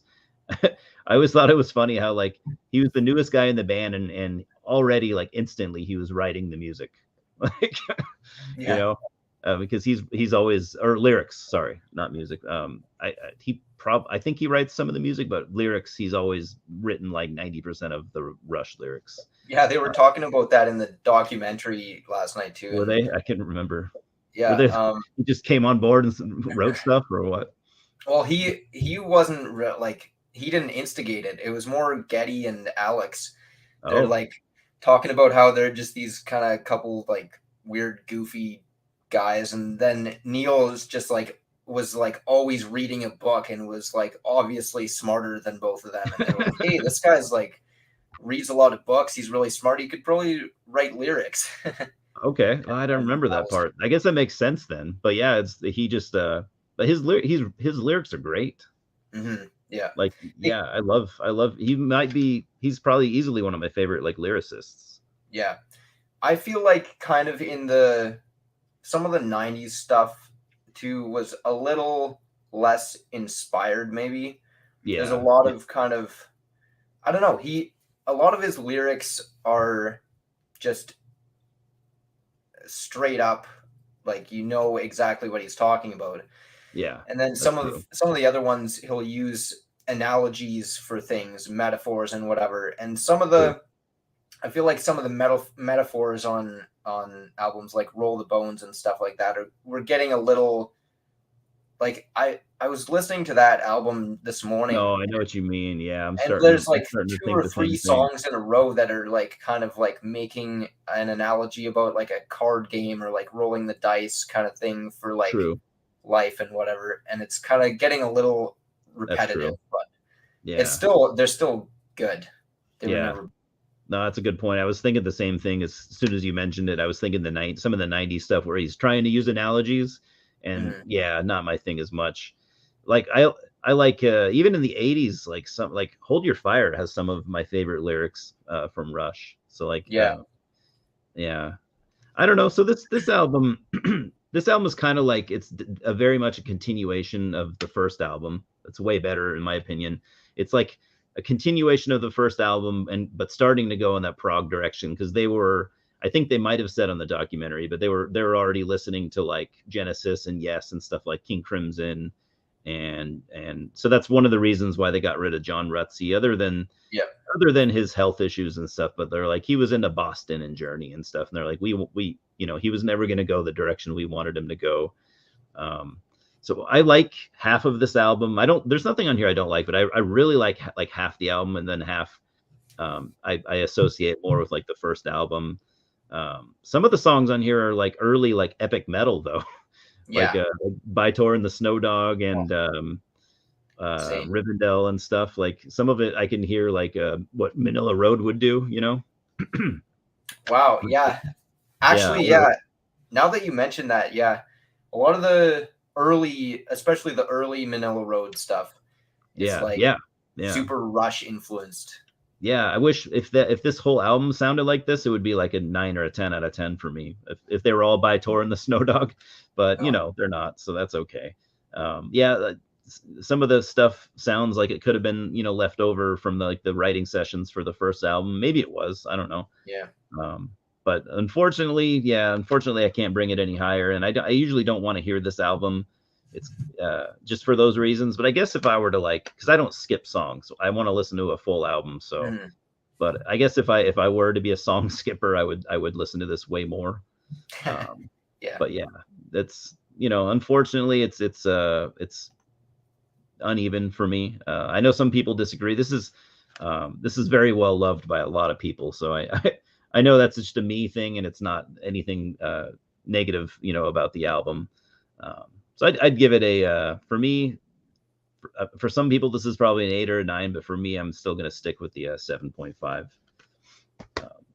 Unfortunately, it's not the album quite yet that I really want to hear from Rush, but it's definitely very good. Anthem is one of their like live staples. They would play that in their live set for probably every single show. So Yeah. it was, For good yeah, reason. yeah, for good reason. So yeah, I wish I liked it more. I know it's a fan favorite, but not quite there for me yet. Yeah. Number 11 for me. I honestly this I I've listened to it periodically over the years, ever since I started listening to Rush, but I mean, when you have albums like the later 70s stuff and the early 80s stuff, I don't go back to this all that much Yeah, because um it's it's I mean it it's definitely is just good for what it is, though. yeah. If you're like a hard rocker, then which I used to be like in my teen years, but yeah, I've the last 5 years or so, I've been getting hugely into like all the 70s like hard rock, proto metal kind of stuff too. So Yeah, I really like a lot of like 70s hard rock and stuff. And this is I would say just, it sits really well among that yeah, stuff. Yeah, exactly. The only thing is it doesn't sound unique. It doesn't have the yeah, personality and the that some of the a lot of their other albums do. It still oh yeah, sounds like Rush. I yeah, mean, absolutely. Geddy's yeah, vocals especially. yeah. um But but it yeah, also sounds like it could be from a number of other bands, right? exactly. Yeah. Yeah. And I So mean up, it's Jeff, we got Jeff in the house. hey man, how's it going? He's got to listen to a bunch of Miles Davis though. Well, Jeff, that's fair, Jeff, because that'll take you like 6 years to listen to that discography. So you Yeah. better start now. Yeah, Rush are pretty good. Yeah, you I mean, should I only just discovered them, but they seem to be pretty good. yeah, you should check them out, Jeff. I think you'd Yeah, like Jeff, them. you might like them. Then let us know. Anyway, yeah, this is really solid. I mean, honestly, I like every song on here. Even Yeah, I do what's too. the one you mentioned? In the Mood. I mean, yeah, it's kind of just a It's very 70s. yeah, it's kind of like almost like a boogie kind of bar Yeah. band type song, but I mean, But I like it. It's still a just good fun. song. It's still well written. You like all Yeah. these songs are like you can still tell like these guys were songwriters above, way above what most people were at that age, probably. Mhm. But yeah, like Finding My Way is awesome. It is. Uh Here Again, Working Man, I mean, is I would say the best song on the album. Yeah, that is like proto But metal all the way. Like yeah, proto doom metal. yeah, sure. But I can yeah, imagine I kids mean, like listening to that in 1974 and like going on and starting, doom bands when they were in their 20s or whatever, yeah, like or just heavy bands. yeah, yeah, really solid album anyway. And yeah, I put it on the other day, and I really enjoyed it. So I couldn't put it any lower than this, but I still couldn't put it any higher.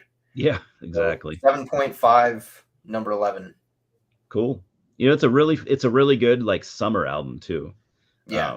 At my old job, I used to work in coffee production, and we would put that like in the summer. We'd put it on all the time. Like if we Nice. just needed something upbeat to listen to, we just put that on. Yeah. Yeah. It's a great album to just put on when you Yeah, put on in the background or something. It's yeah, just, it's a feel good kind of album, yeah. and not one It's that you so have upbeat. to, and not one that you have to like really actively listen to like some of the other stuff. It's not, Yeah, there aren't layers and stuff to it as much as a lot of the true. other Yeah, ones. yeah. It's like like I said, you could tell that they were good songwriters, but yeah, they hadn't gotten to that point yet. But for that being their first album and for them being young, like you could tell they had something special, that not everyone had. Yeah. So I love that interview, or not interview, but that video clip where I think it might be on the DVD or the documentary where it's like at the dinner table in Alex's house. I Oh, can't yeah. remember if Getty was there, and they're like his parents are like grilling him. They're like, we don't think Yeah. you should do this, and he's like, well, I'm going to. Yeah. Like we just Yeah. think you should, go to college and you should be a doctor or something like that. And he's like, Yeah. well, He's, I'm not gonna. I think he's trying to justify dropping out of high school or whatever to Which them. is fair enough. No Right. parent, no No. parent is gonna be cool with that. Like, sure, yeah, this is gonna work out for you. Yeah. This sounds like a smart move.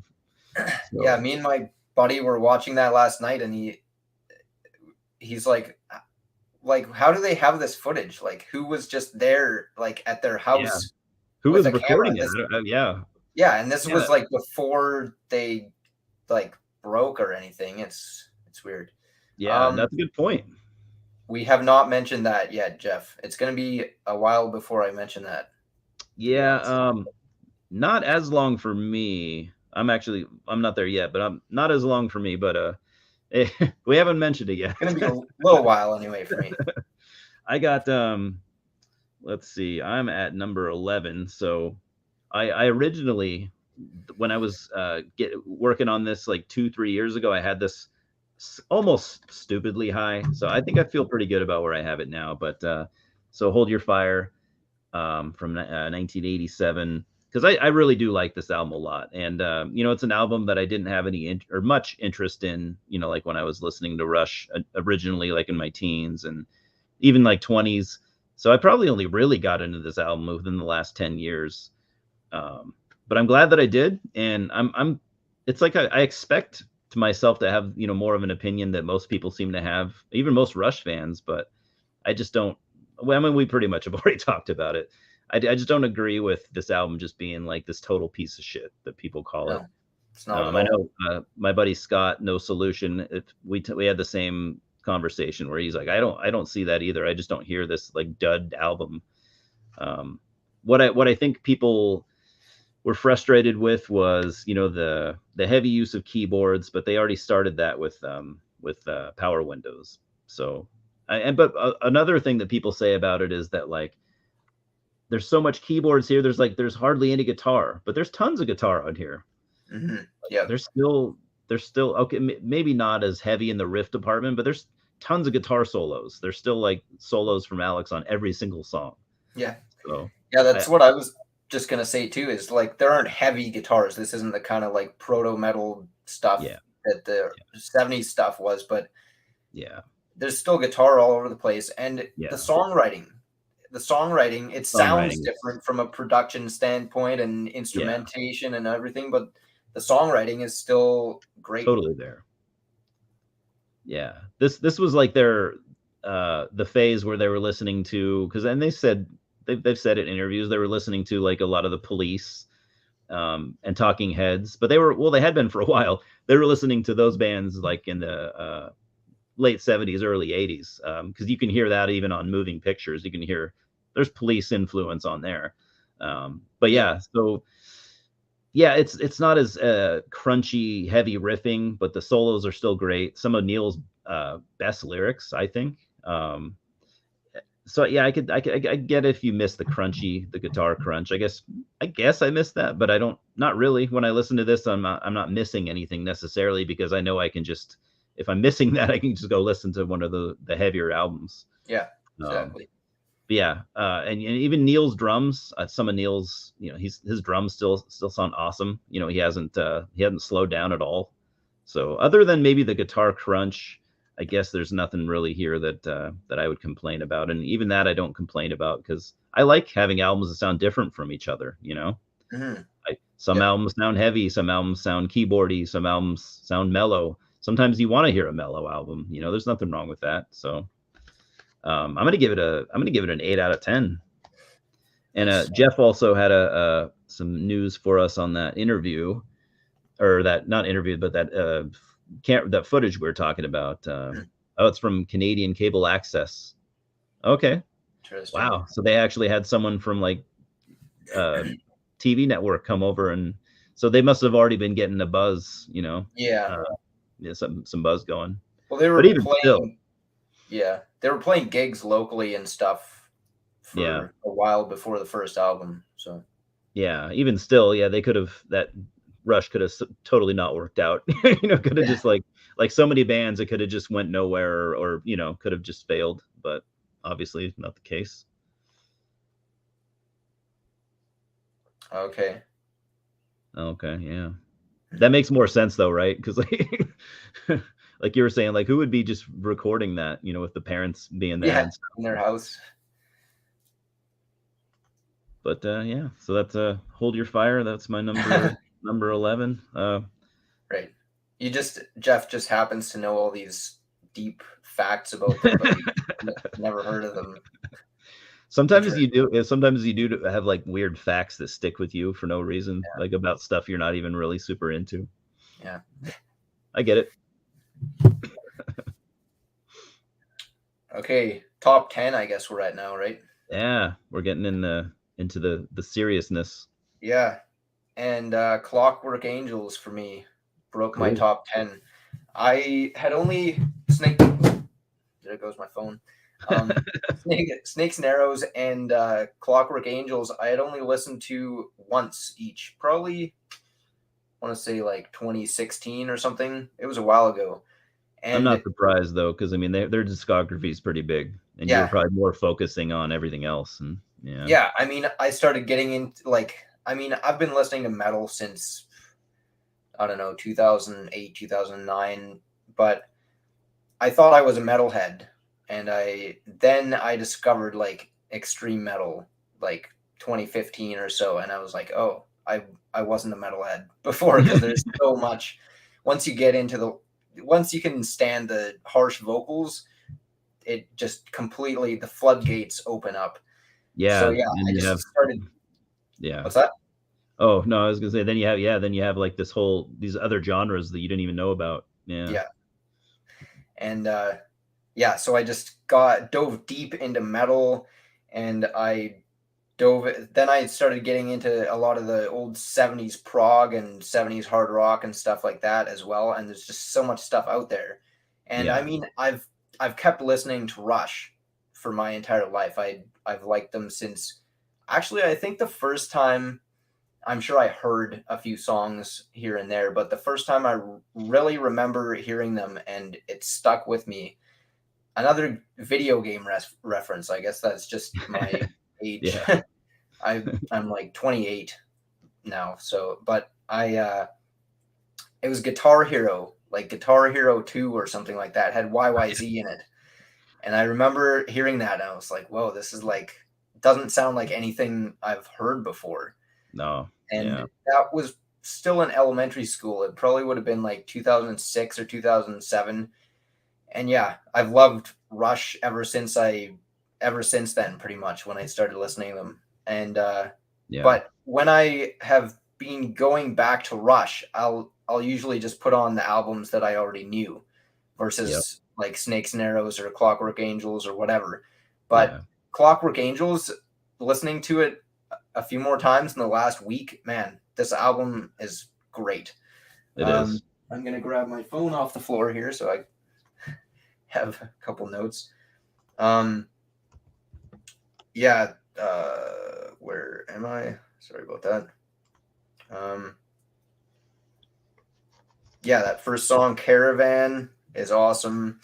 I mean, every song on here is great, like you And it's said got a too. great flow, a song flow too. Like the way that the songs flow into each other is so perfect, you know? Yeah, Yeah. and while it's not, maybe not quite as diverse as Snakes and Arrows, it does still have a lot of stuff going on too. But Yeah. it's like most of it is consistently heavy too. Like, a lot of people don't consider Rush a metal band, Right. and I get that, because Right. they have done so much stuff. They're not really, you can't lump them into just being a metal band. No. But at the same time, if a lot of these songs on Clockwork Angels, if they had come out in the early 70s, I mean, Black Oh yeah. Sabbath is Oh yeah, totally. considered a metal band by every metalhead alive, as far as I know. And Yeah. this is heavier, True. absolutely, than a lot of that stuff. Just the Hey, and they tones. are accepted on the Metal Archives too. So Okay, like so people, people came to an agreement that they're heavy enough to, I would agree with that too. But yeah, I yeah. would say this is their heaviest album. Just part of it is the production, the modern production, just that, those Yeah. thick guitar tones Yeah, it's are so just, crunchy. yeah, Yeah. awesome. Yeah, that's like Tony Iommi heavy guitar crunch on that album. Mhm. Maybe not every song, but yeah, it's there. Yeah. Yeah. Um, some highlights: Caravan is awesome. The Anarchist, Seven Cities of Gold, Headlong Flight might be one of my favorite ones. Oh yeah, that Um, is a cool song. I didn't mention that one. and the closing song, The Garden, is not a heavy one, but it's just like No. so beautiful. It's just, It's a I very don't know. emotional album It too. is. It's Yeah. like very yeah.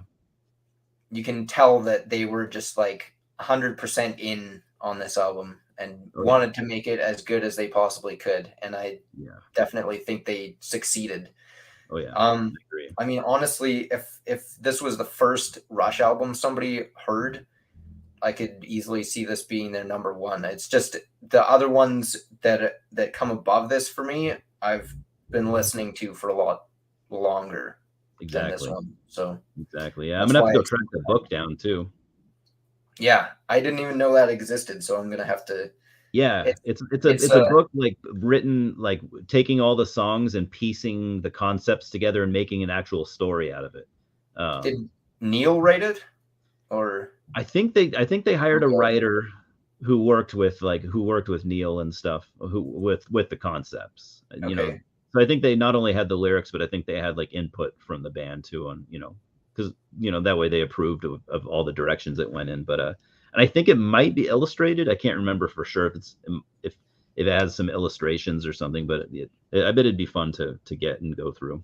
Yeah, looks like it. I can get it for about 20 bucks. So I Oh, might cool. have to just grab that. Sounds cool. Yeah. And if you get it before me, yeah, let me know how it is. Sure. I'm sure it's worth getting either way. So Yeah, so this is an 8 out of 10 for sure. yeah, yeah, it looks like Jeff liked it as a comeback album. Yeah, it would have been really cool to hear them like you never want your favorite bands to end. Like I always wonder what an album would have sounded like after this, but Mhm. you got to quit at some point too, you know. Yep. Maybe they were And just they're tired. Maybe they were like, we're gonna go out with a bang, and you know, we don't want to make any more albums. yeah. Jeff, I totally agree. Uh I Totally. I mean early prog metal for sure. Some of Oh that yeah, mid to late 70s stuff. totally. Absolutely. Yeah, like if you didn't have Rush, maybe we wouldn't have had Dream Theater or Fate's Warning or you know Queens of Probably. Rhyme I and stuff. mean, yeah, they've there's a lot of times it's hard to say whether they wouldn't have existed because Yeah, those people, there's a ton of other great music. Those guys yeah, probably would have still been in bands yeah, and made music, yeah. but yeah, there would be no, or progressive metal as we know it would not be anything like it is without Rush, I would I say. don't think so. Yeah, yeah, yeah. So Jeff said the book is a guy named Kevin Anderson and Neil wrote it together. So that's awesome. I figured Neil had a big part in it because he would never. I don't think Neil would ever let something like that happen without his, you know, being involved. Which Yeah, I wouldn't either. I would never if I wrote lyrics, I would never want someone just taking them and making something out of it without my control over it. You know, yeah. because you know taking it in the wrong direction, you wouldn't want that.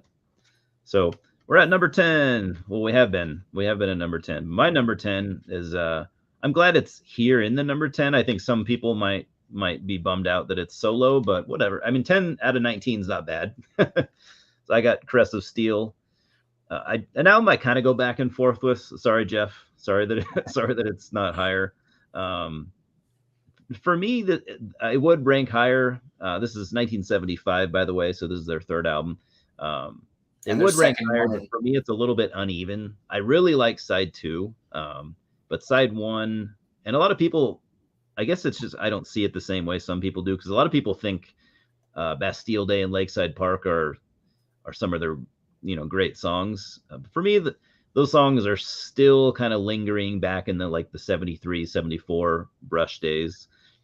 Like those two songs, the first three songs could have been on the first two albums. And since I'm not a huge fan of those, but I really like the Necromancer, 12-minute song, and the Fountain of Lamneth, a 20-minute song. So this is their first. This is when they started to really push the prog direction. Obviously they started it on Fly By Night, but it was still in its infancy. And it's even those songs are cool. They're still not as proggy as I wanted them to be, but they are like the Fountain of Lamneth is pretty damn sprawling.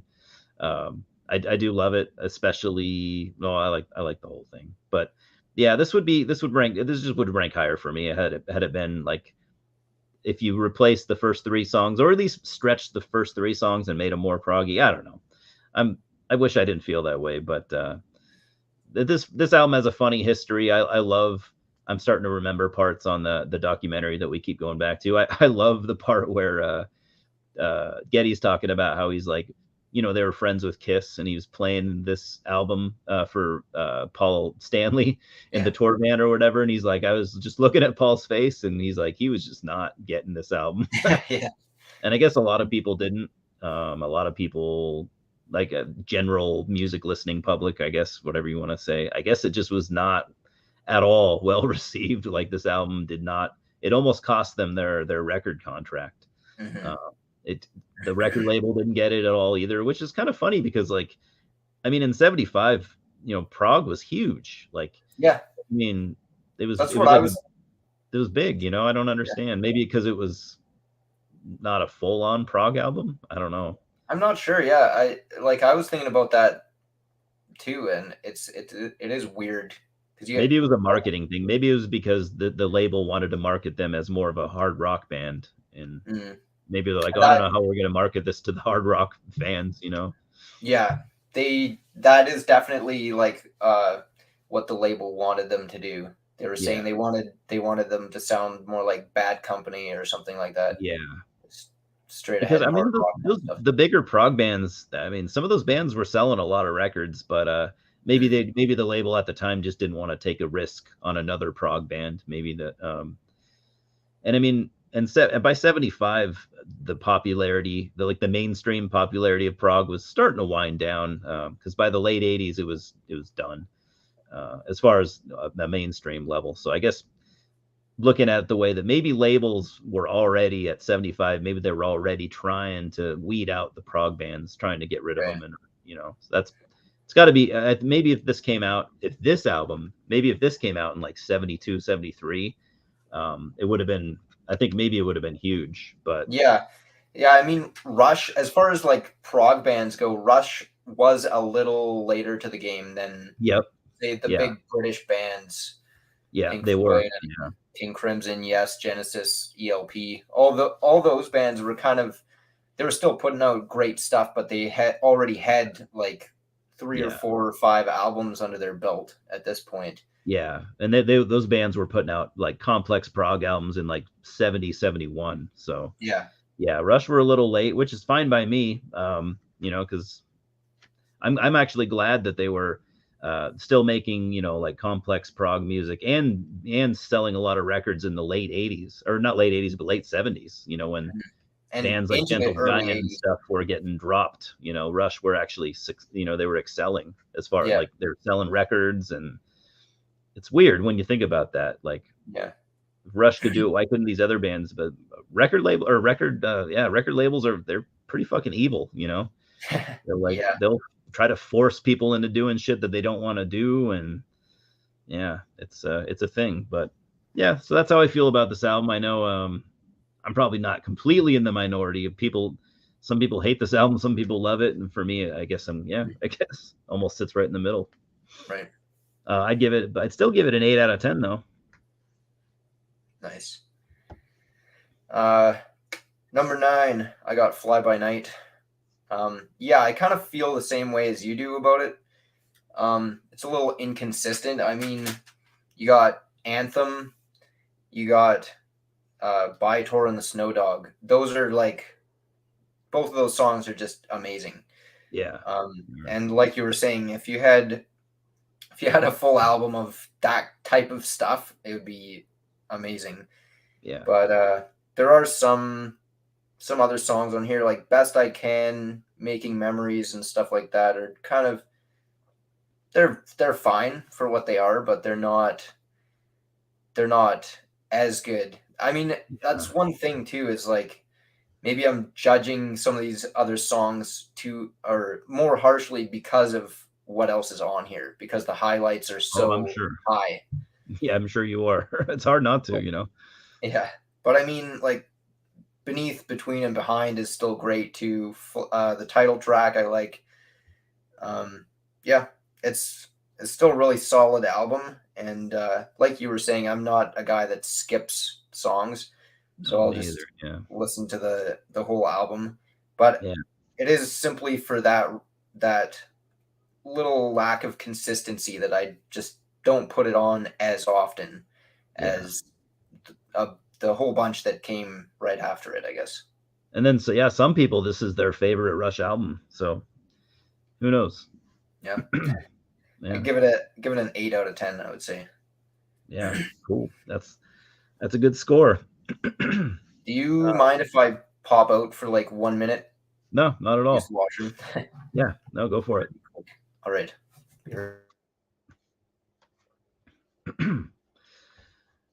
So I don't know if Jeff's still here. Jeff, I kind of hope you're not still here because some of my you might not like some of my future picks, but not trying to get you to not watch, but you'll definitely not be super happy. But I definitely have my my top half is kind of wonky, but it's just I don't know, just over the years and years of or even decades at this point of listening to some bands, like some you start to get like a mutation, like some albums you start to like them more where you didn't used to, feel that way. So I have some in my top 10. I would say almost half of it is some kind of weird picks, but I just kind of went with how I felt. Nate, you mentioned Christopher Hitchens earlier. That's funny you mentioned that because nobody ever talks about Hitchens on my channel, but I absolutely love that guy. I only really got into his. I mean, I didn't even know who he was until after he was passed. So like, I've been watching the last 5 years or so. I've been watching tons of Hitchens interviews and his speeches and stuff. I've yet to get any of his books though. That's on my on my to-do list is to get some Hitchens books. But I do have some books by like Sam Harris and who else? What's his name? The other super famous atheist guy, Dawson, Richard. Is it Richard? Not Richard Dawson, but you know who I mean. But yeah, I need to get some Hitchens books ASAP, especially that one that you mentioned, especially. And if you guys have not seen the Rush documentary, it's really good. I'd recommend checking that out. I always forget what it's called. Beyond the Lighted Stage, I think it is. It's done by Sam Dunn, the Canadian filmmaker or documentary filmmaker. He did a really, really good job. He's done other stuff, but he's like a longtime Rush fan, which in my mind, I like to think all Canadians are huge Rush fans. I know that's probably not the case, but yeah, Hitchens was favorite of the Four Horsemen. I totally agree. Out of most of those guys, he's the one that I resonate with the most, and like I feel like all of those guys have shared opinions that I don't necessarily agree with that I won't get to here, but I'm sure you probably feel the same. They've all kind of shared opinions that yeah, I couldn't side with so much, but they all have had an impact on me. Like even Sam Harris, he's gotten a little bit weird, I think, since I've been following him a little closely. Uh, but I still really like, I have two of his books. I really love them, and I can't fault those guys at all for um, basically helping, change the world. But yeah, R.I.P. Hitchens. I wish I'd have known who he was before he passed, but his legacy obviously will never be gone. Jack Black appeared in that. Man, if he did, I guess yeah, he did, didn't he? Yeah, he did. Yeah. Yeah, Jack Black is a huge Rush fan. Actually, he's for years he's said that in interviews and stuff. So it's awesome. Yeah. So all right. So no, you're number. I just did my number 9. You did your number 9. That's right. Yeah. My number 9. This is probably going to be. I realize this is going to be weird for most Rush fans. Probably aren't going to agree with this, but that's just right now. That's just where it's sitting. But I have Presto from 1989. Wow. I just started really getting into this album recently. Like I never gave it the time of day before, and maybe it's maybe I'm putting it a little higher because it has. Like I have a newfound infatuation for it, and maybe in a year or two it'll drop down. I could see it dropping down below 11 or 12, but I can't say for sure. But yeah, I love like the 1-2 punch of like Show Don't Tell and Chain Lightning. I think are awesome. Yeah. Nothing is like subpar for me on this album. I think it flows pretty well. It's it's not a keyboard heavy album, but it's not it's kind of it's kind of getting, I don't want to call it a return to form either, but it's kind of moving past the super keyboardy era, but it's still kind of there. It's still kind of heavy. It kind of has a lot of the recent Rush elements of like the 80s basically that I like. But none of them are like super prominent. I don't know. I I don't really have too much to say about it, other than it went from an album that I didn't care about at all to like one that now I'm starting to reach for a lot more. Mostly due to this guy that I've followed on Instagram. He kind of steered me in the direction of it. He had been talking about it like being one of his favorite Rush albums, and I was like, well, that's weird. That can't be one of your favorites. And so I just started listening to it, and every time I listen to it, I like it more and more and more. And um, yeah, had I listened to this a lot over like the last 20 years, it might not be so high. But for now, it's an 8 out of 10 for me. I I feel like an idiot putting it above Crest of Steel, but oh, Jeff is still here. Damn it, Jeff. No, I'm not shitting on Hemispheres or Farewell to Kings at all. Nope, not at all. Not even remotely. I worship those two albums. So other than me letting you down with Crest of Steel, we should be good after this. This is a rocky part for me. But moving on from here, no, I still have a couple weird ones in there, but yeah, Hemispheres and Farewell to Kings are, let's just say they're very, very high without spoiling. But so yeah, Presto 8 out of 10 for me. I know it's a curveball and kind of like a what's the term I'm looking for? Wild card, but that's just how it is today. Yeah, I'm gonna have to give that some more listens. I honestly feel I kind probably of should bad. too. But I feel kind of bad that a lot of the albums lower on my list, I just simply haven't had that much time to digest yet. So I know that's I've been that way with a lot of bands where it's you just can't keep up. You can't have like years of listening for every single album. mhm. It's I, impossible. that's the thing that I like recently noticed happens with a lot of my favorite bands too. I mean, I could think of a bunch of examples, but Yeah. just like some of my favorite bands of all time, I still haven't heard all their albums, which Oh is yeah. weird Yeah. I've done to me. that. And I I've I done that. feel like I feel kind of bad that I haven't checked them all out, but Yeah. they're on the list. I'm gonna get to Yep. them someday, Someday and you will. I'm glad I have heard every Rush album now because they're all good. And Yeah. some of Exactly. them, there are definitely some that I'm going to be going back to pretty often. And I think Yeah. Presto is one of those. Some of the ones I have high on my list, I had heard a lot already, and now I even like them more now. Oddly enough. Yeah. Yeah. So it's like I have a new appreciation for a few of these really high ranked ones, even though I Yeah. already thought highly of them. Yeah. That's kind of funny to think about too, because honestly, I didn't listen to any of my top 5 albums in the last couple weeks Oh yeah, simply you didn't need because to, right? I've heard them so many times. They're like ingrained in my being.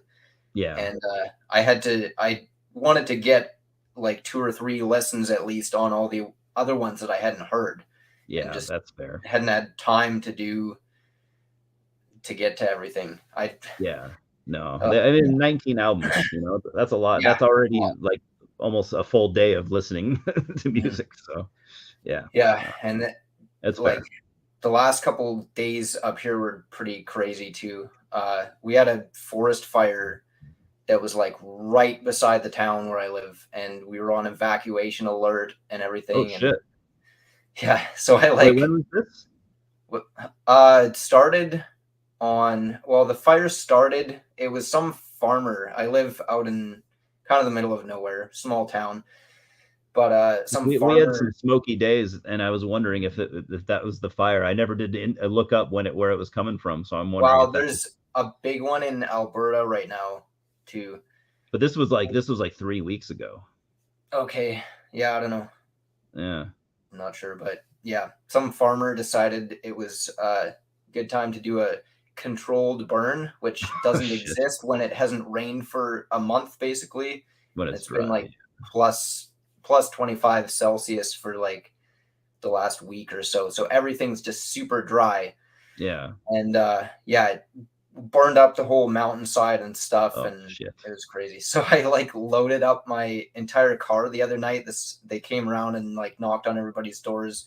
You got to be ready to leave in 45 minutes, kind of thing, and Damn. like crammed all my guitars, and like I was trying to go through my records. I'm like, oh, which ones do I Oh like? shit.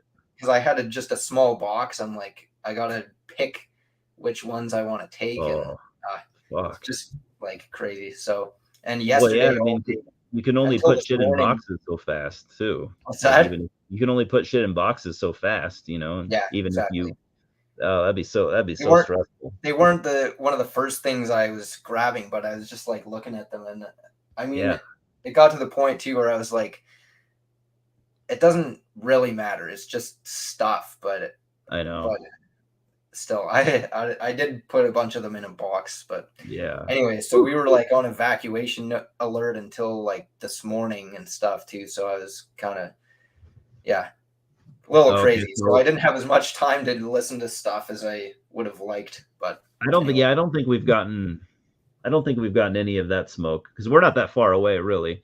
So I don't. Yeah, we it hasn't been too smoky here, so I don't think because yeah, we had some smoky days a couple weeks ago, but I didn't even look up where it was coming from. It wasn't local, but yeah, goddamn, I'm getting so tired of these fucking fires. Like the last like 7, 8 years. yeah, it's crazy. It's either Like, coming from Canada or it's coming from us and blowing in your direction. So it's like either way, yeah, we've been having fires with almost a smoky summer for like the last 7, 8 years, yeah, almost the entire goddamn summer.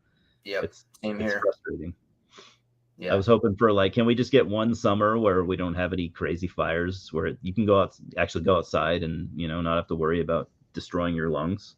yeah, and it's not even summer yet. No, Like, I know. That's like setting a new precedent where it's like we yeah, can't be having wildfires in freaking spring. Like, come on. But yeah. whatever. Anyway, uh, I think where you're. were we? Are you at your number 8? Or yeah, Did you? Yeah, you did your number 9, I think. yeah, Yeah, Presto. yeah. Yeah. Yeah, I got Grace Under Pressure, number 8. Cool. Yeah, I'm a Um, fan. yeah. Uh, it's kind of it's getting towards Power Windows, Hold Your Fire Hmm. kind of style, but it's still I would say almost closer to Signals than to those albums. Oh, totally. Yeah, And just the songs, the songs on here are dude. just Some of awesome. their best songs, honestly. Yeah, At least a few of them. yeah. I like every song on this album. Oh, me too. Um, Distant Early Warning is awesome. After It's Image, Red Sector A is like, amazing. I mean, yeah, it's just fantastic. So one Um, thing I learned recently from this album was that I mean maybe this is common knowledge. I'm just not as old as like some of the old Rush fans, but like so Getty wrote most of these lyrics on this album are about the Cold War because okay, that was like a big stress factor for people back then. So that really affected Getty and Neil's lyrics for this album. That's so if you read the lyrics, they're pretty dark and they're pretty depressing, most of yeah, them. they're Yeah, dark.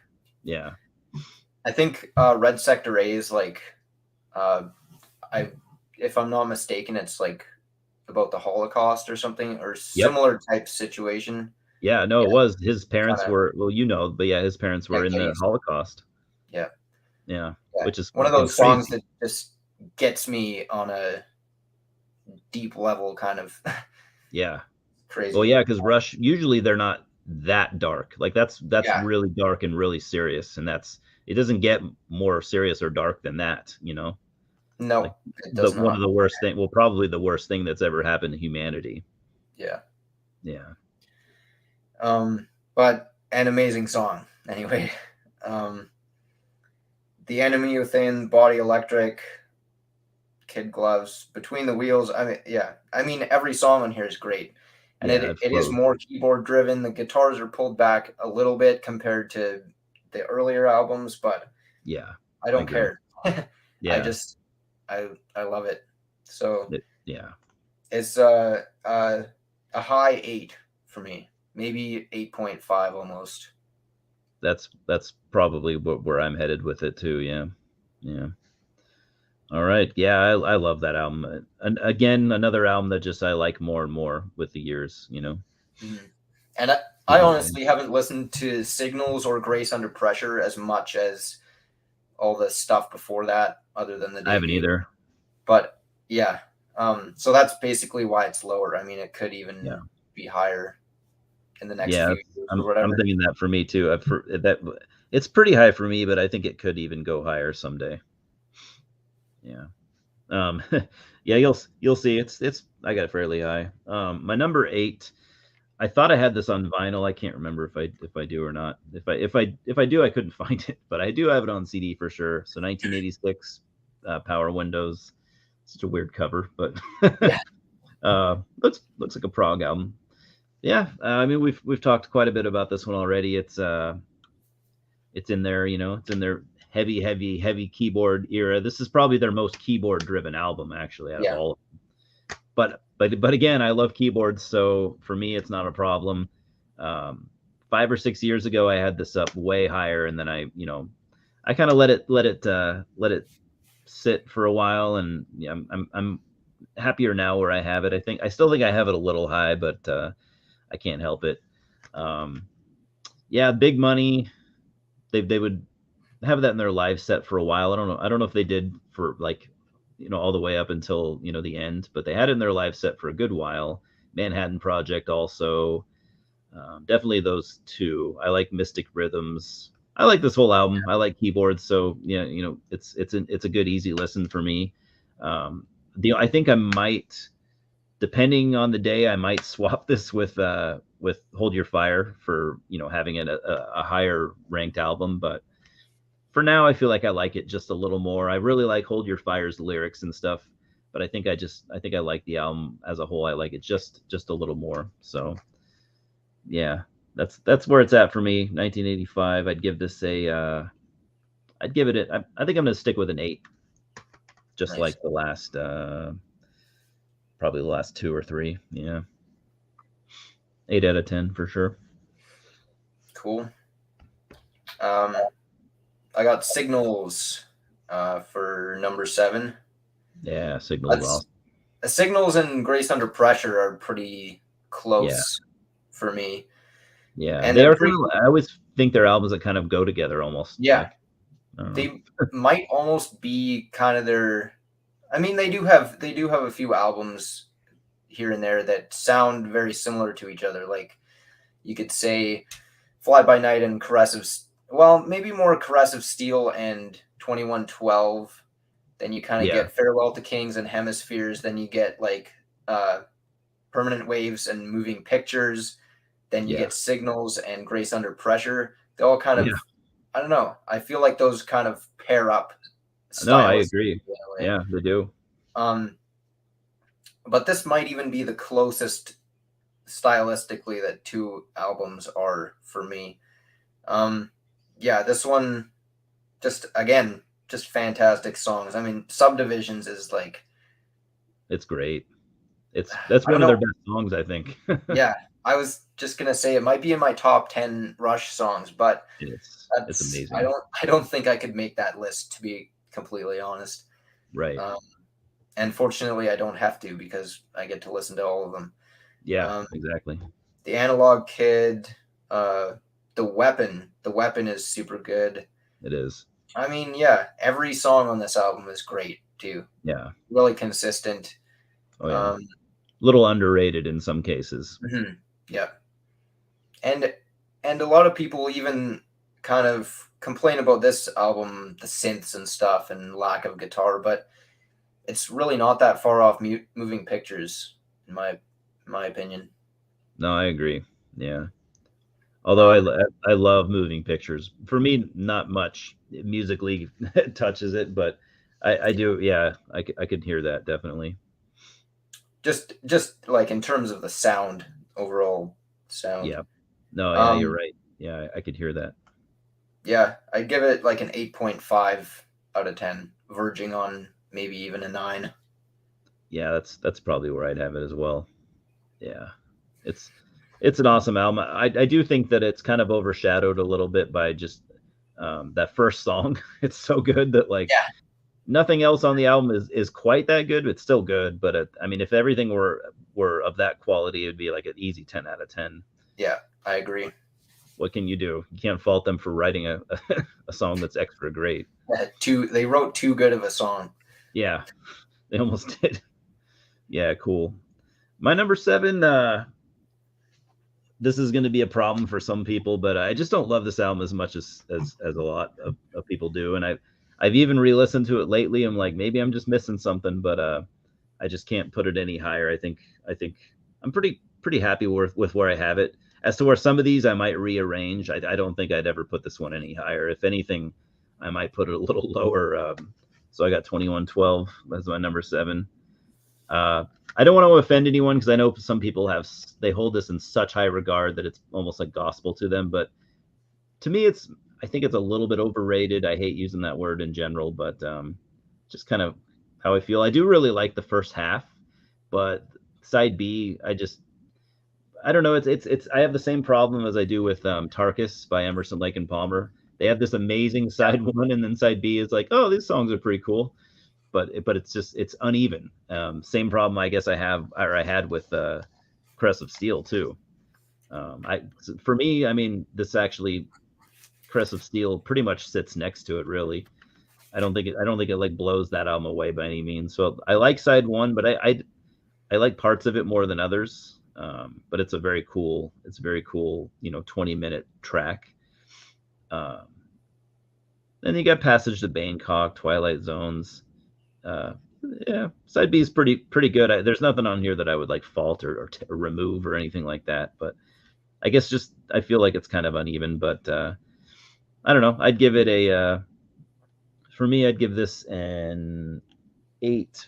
I'd give it an 8.5 out of 10, raising it just a little bit higher than the last. I think I've given eights to like the last four albums. yeah, 8.5 for me. I do think it's a classic album, but I don't think it's I guess I just don't feel the same way as some people do. yeah. I'll get to that in a bit. Not quite yet, but I kind of agree with you, to be honest. My number 6 is Caress of Steel. I used to have a few more of these on vinyl. I had Farewell to Kings, Caress of Steel, and Moving Pictures on vinyl, but I did kind of a purge a Oh few years no. ago. Yeah, I used to have like probably at least twice as much vinyl. This is my entire collection right So here. do you have it on CD or you Uh, need a copy now? no, Oh, okay. I'm gonna pick it up on vinyl again Yeah, I some was gonna point. say sometimes you sell things and you wish that you hadn't. Yeah, I went through like all my records, and I was like trying to get like really good sounding copies of everything. And Oh, okay. I would put on an album, and I would be like, oh, it could sound a little bit better, so I'll like sell this and You get the better get version. a better sounding copy. And I ended up taking like, I think it was like at least 100 records to like a record store and just selling them. Yeah. And I've heard of people doing that though. Yeah, I've heard of people like always wanting, and it makes sense. Always wanting like if a new pressing of something comes out, they will right, find out if that's like, is this one supposed to sound better? And if the general consensus is yes, then they'll get rid of their older copy and they'll go buy that one. They want the best, version in their collection. if I was gonna do it again though, I would just keep the ones that I had, and I would get the other version and then sell my old one afterwards, because now I go through and I'm like, oh yeah, I have that, and then I'm like, oh wait, I sold it. Yeah, But true. yeah, Then you're I confusing yourself. yeah. It's hard Anyway, to remember everything, like keep yeah, track of everything. but yeah, because those are some of my. I mean, like Moving Pictures, Farewell to Kings. I had both of those, and like I don't know why I sold some of my like favorite albums of all time, because now I don't At have them. least at least Which before you had the new versions in your hands, like yeah, I could see like buying that new one that you like more first and then getting rid of the old one. exactly. That's what I would do in the future for sure. Yeah. Yeah. You got to learn your Anyway, lesson somehow. yeah. Anyway, Corrosive Steel. I love this album. I even, I mean, yeah, I think I'm Going Bald is kind of a goofy, weird song, but I don't mind it. It reminds me a lot of the first album. It's got that like just straightforward Yeah. 70s rock vibe to Yeah. it. And Lakeside Park, um, it's good, but a lot of people rave about that song. I know. I was thinking A the lot of same thing. I didn't say it, but like, yeah, yeah, I don't see it either. a lot of people say that's like by far the best song on the album and stuff like Mm, that. I don't agree with that. It's yeah, I um don't either. so those I'm two trying to songs find my like tape. I have a tape of that I stole from my dad when I was a kid, yeah, and I still have it somewhere, but I couldn't find it. I don't know where. I know I still have it because I've seen it recently, but I've been going. Oh, I can actually see it from where I'm sitting. It's nice. sitting on top of a box. But anyway, yeah, I've had that forever. Yeah, yeah.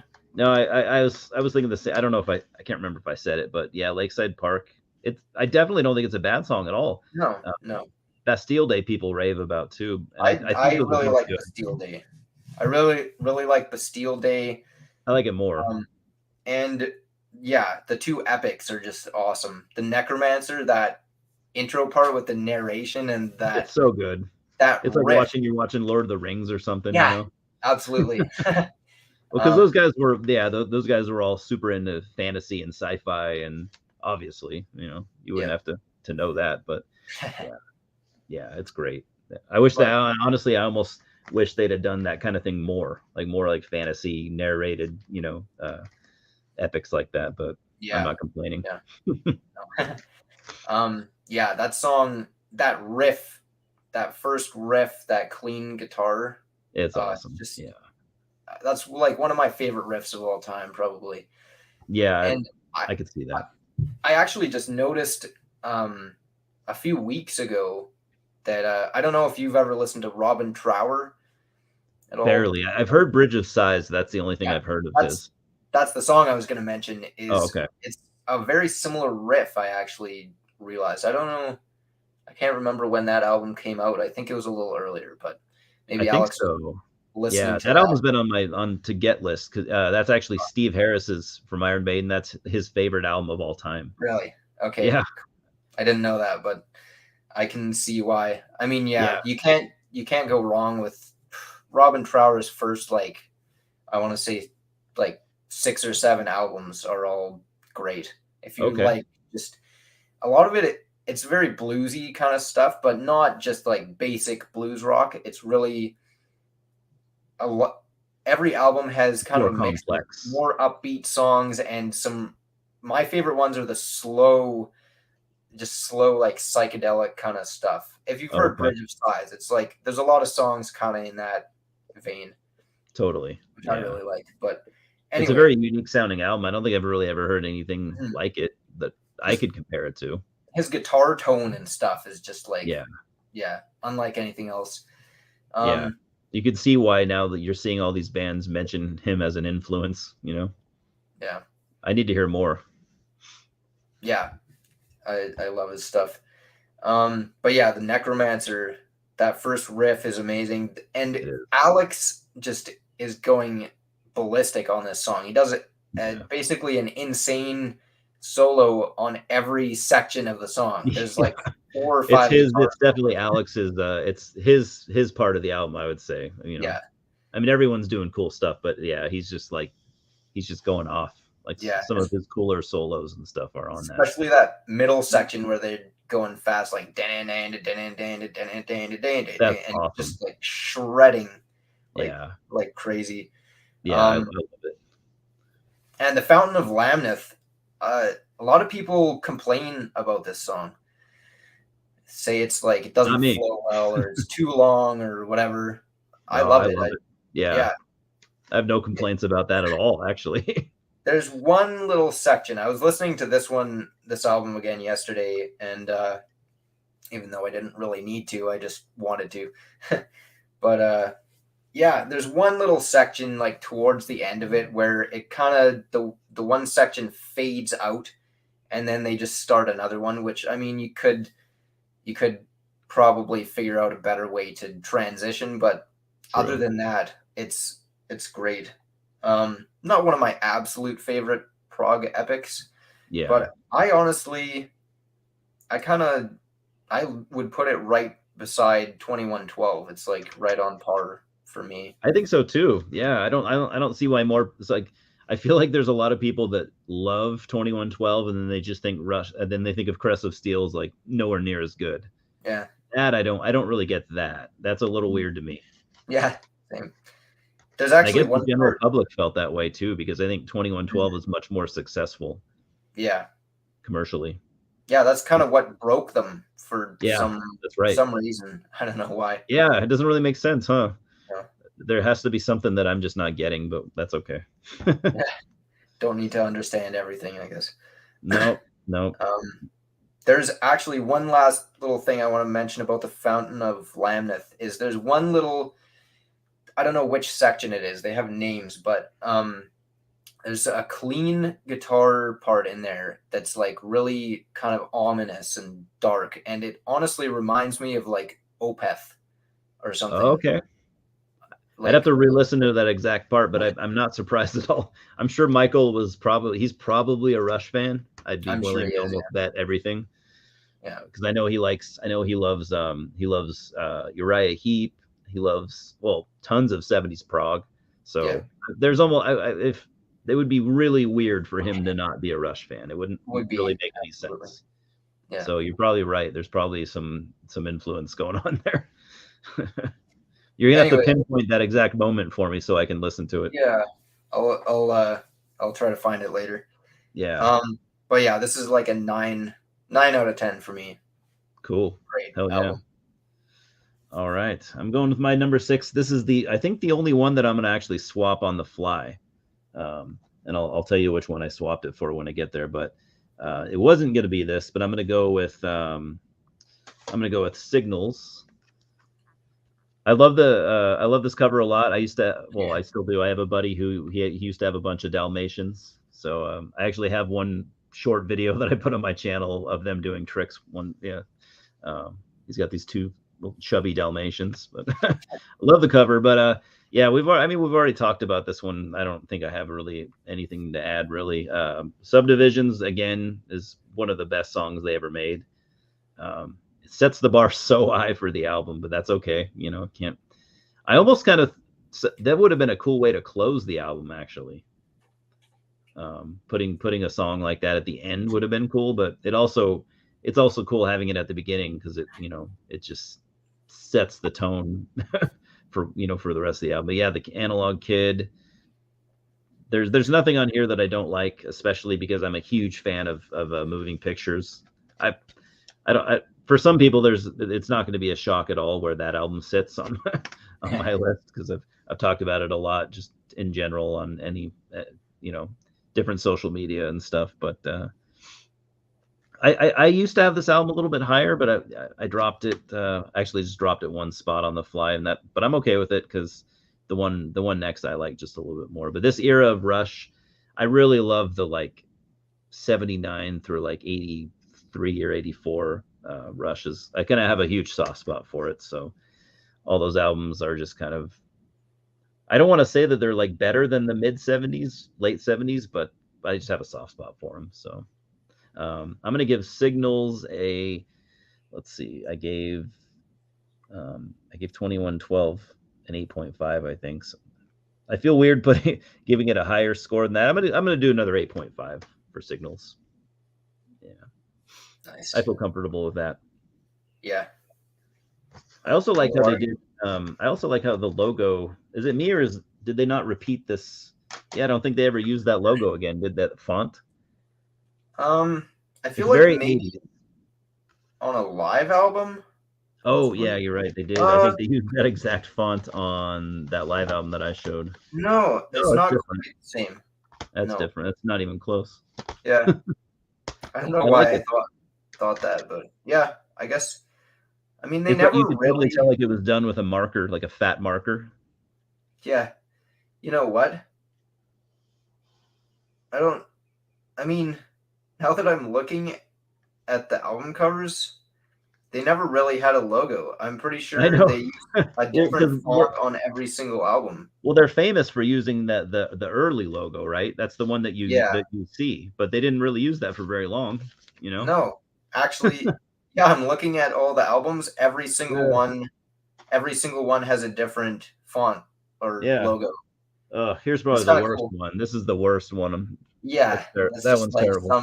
some basic font that you could find in like Microsoft Word or something. I'm sure it was. I Okay, mean, they're not all great, but some of them are although really cool. yeah, I mean, you could say the same thing about moving pictures. That's just like Times New Roman or something, That's true. but Yeah, there's it nothing special works. about that. It works on that album cover. I think they were just not that was not the I think they were more focusing on the art and not the font. Mhm. Yeah, that's a good point. I never really thought about that until yeah, it's probably different on every single one. I actually really like the Power Windows one. Yeah, that one's It's cool. like line work. I think it's cool. I mean, very 80s, but that's okay. I mean, 80s had a lot of cool shit, so yeah, funny, huh? Yeah, I never really thought about that Even on either. Fly By Night, it was different than the first one, so Yeah. weird. I think it's cool. I like it actually. I like that fact Mhm. that they did that. I think it's awesome. Yeah, that's kind of a weird thing with band logos and stuff like that. I Yeah. mean, some bands have such a recognizable logo that Yeah. that they always use. Like Iron Maiden, for instance. I mean, Yeah. it's You so wouldn't want them to change that, you no, know? if they changed that, people would like flip out, and Yeah. for good reason. Yeah. No, But then it's there's other perfect the way it bands. is. Yeah, like Rush, I never even you don't really They even don't I think wouldn't say about. they have a logo, right? No, they They don't don't really. If they yeah. did have a logo, I guess it's that one Yeah. because That's it's the on a one lot of merch. they've like circled back to it, I guess. Yeah, and But that's just the only for for t-shirts and stuff like that, you know? yeah, and of course, like the this guy in Oh yeah, the the star guy. I don't know. yeah, I never knew what to call that, but it's awesome. I love it.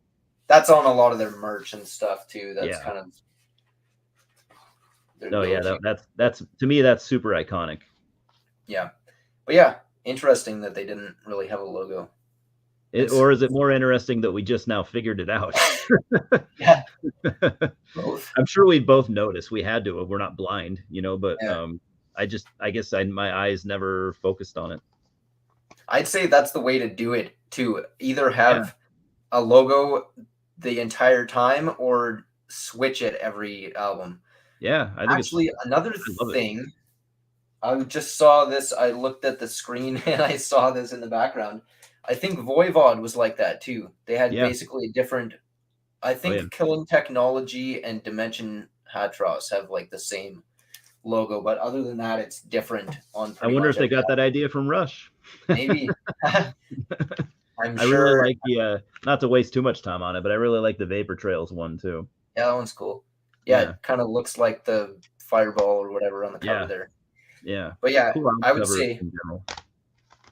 either have if you want a logo, either use the same get a good one and use it the whole time, or do a different one every time because you also have the bands that are in between. Like one that just popped into my head is Immolation. Like Yeah, I the was gonna say first bands did it a lot with like decades, like yeah, but like their old logo is super cool, and then they mhm. just went to like Times New Roman for Immortal like did the same thing. Yeah, Immortal did right. that. A lot of Hypocrisy did it. A lot of bands, the older band, death metal and black metal bands did that in like the early 2000s. But Yeah, a lot of them Slave. have gone back though, gone back to using the old one because Yeah, now they're like, okay, we're over that 2000s period where people were doing that, and we know that the fans like our old logos. So yeah. yeah, yeah, Enslaved the is old another one. Immolation logo is sick. It's Yeah, why would you yeah. change it? So like I've heard people complain about when they got rid of it, and they have actually gone back to it now. But yeah, like Yeah. if you have a cool logo like that, and then you Mhm. just switch to like Times New Roman, it's I wonder if that kind of was another record label thing where they're like, yeah, maybe people aren't into that anymore, like yeah, bullshit. Like, come on, yeah. People don't this like is what cool the logos fans anymore. want now, Yeah, which no one did. no, yeah. Yeah, whatever. Anyway, another tangent went on. Yes. Where were we? I You think you're just at I just did my 5, so I think you're at your 4. Or no, I I did my 6, sorry. okay, that makes more sense. Yeah, you're at your Number 5. 5. This number Ah, 5. yeah. Not too far It's off from me. neck and neck for me pretty much with Caressive Steel. The only thing is I I think this is a little more consistent throughout. I actually like side B quite a bit. It's I mean the epic song is obviously the best part of the album, Yeah, but totally. I like stuff like A Passage to Bangkok. Twilight Zone is cool. I'm Oh, yeah. having I am having a hard time remembering Lessons right now. I'm drawing a Yeah, I blank. was too actually when I was looking at it. I probably know the song front to back, but with Yeah, the title, I'm not remembering it.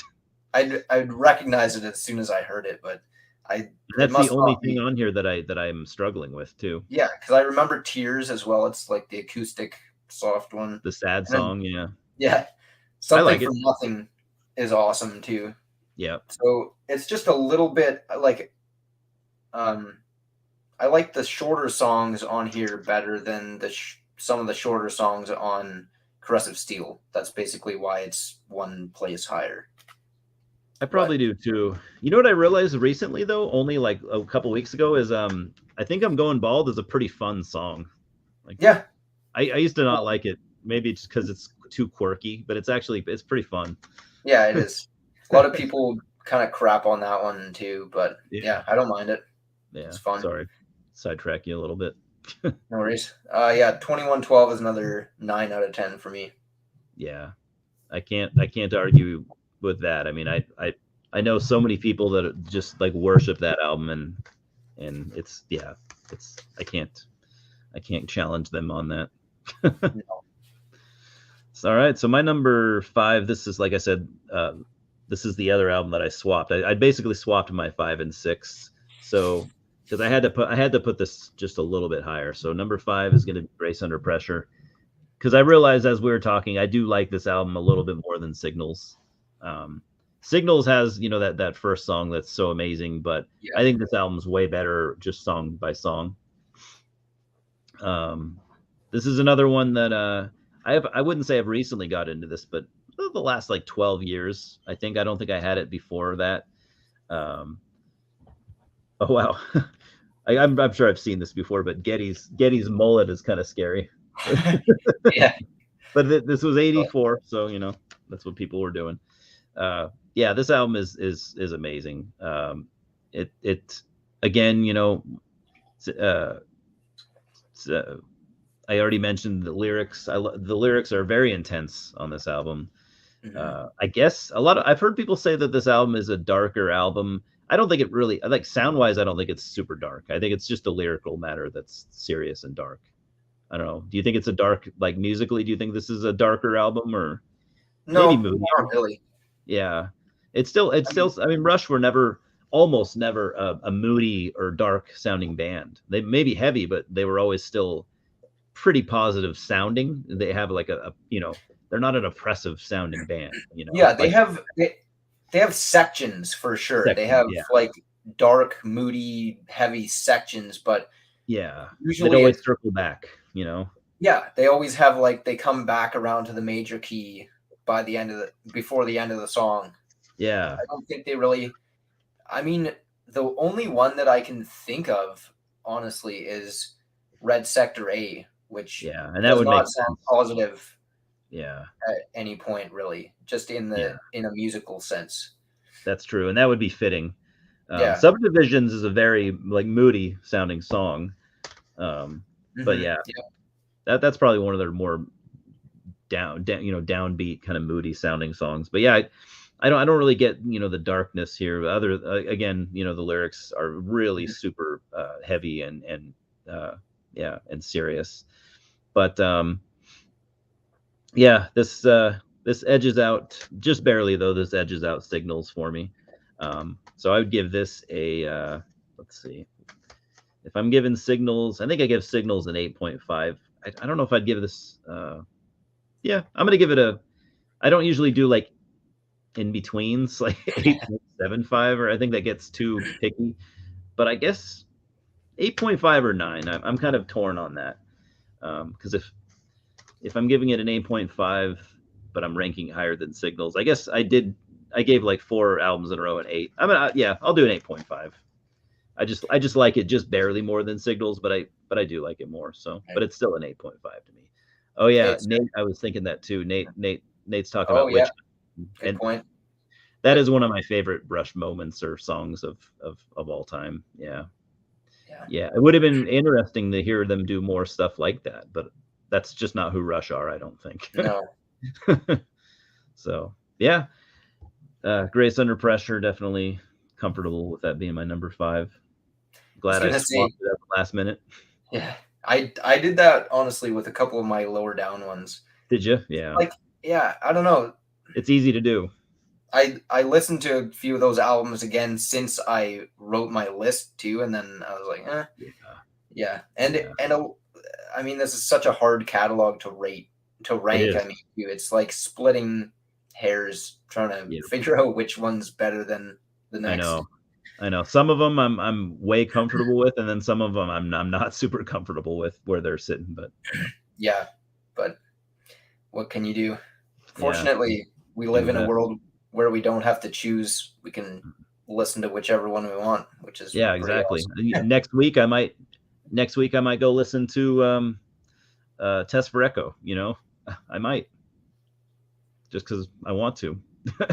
Doesn't have to be their best album to the one that I go for. I was also gonna say, you can. It's your channel. You can give it an 8.75 if you want. Yeah, Jeff, that's true. I just feel a little weird about it.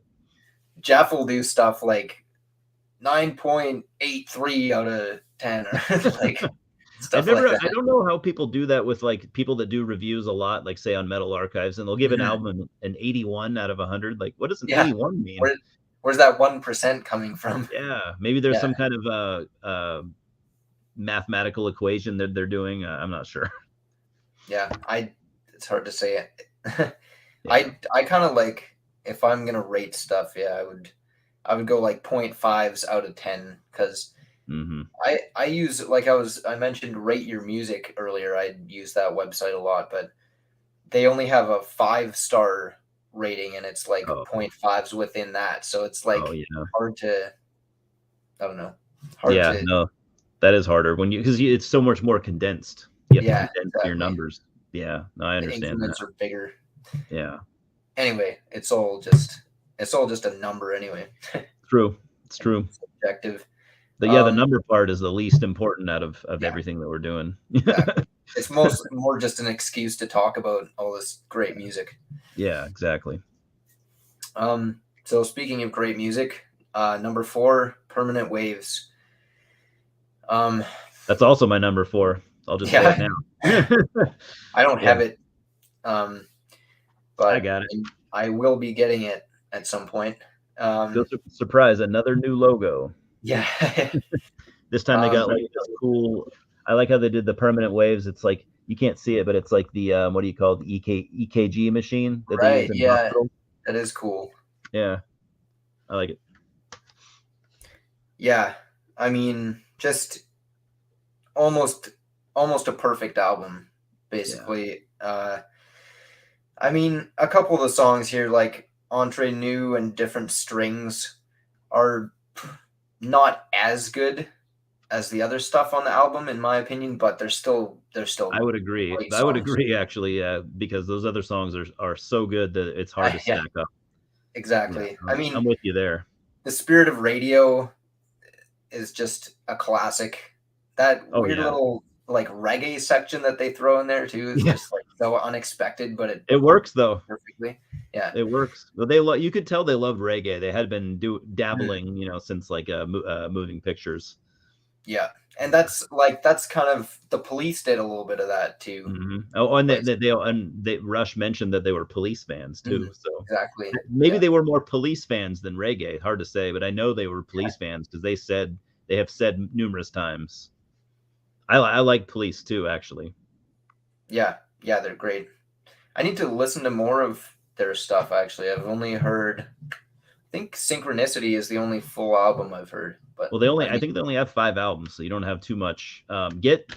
If you're gonna get one album, at least in my opinion, get Regatta de Blanc is okay, my by far my favorite. I like nice. it as much as like all the other albums put together, and I like them all, but that one for me is the one that speaks to me. I'm gonna have to do that pretty soon. I think it's about time. Yeah, Seems like. dude. And I'm not a big at least this far in my life, I haven't really listened to like any pure reggae, so I can't say I'm a reggae fan. But I really like the way that the Police do reggae. So maybe I like reggae more than I know, so I haven't Yeah, really gone down that path. But yeah, I same. love the way that they do it. Yeah. Yeah, good point, Nate. The lyrics, of course, are on different strings. Yeah, amazing Yeah, lyrics, of course, and it's still a great song. Um, but yeah, like Free Will is amazing. Um, what's that line?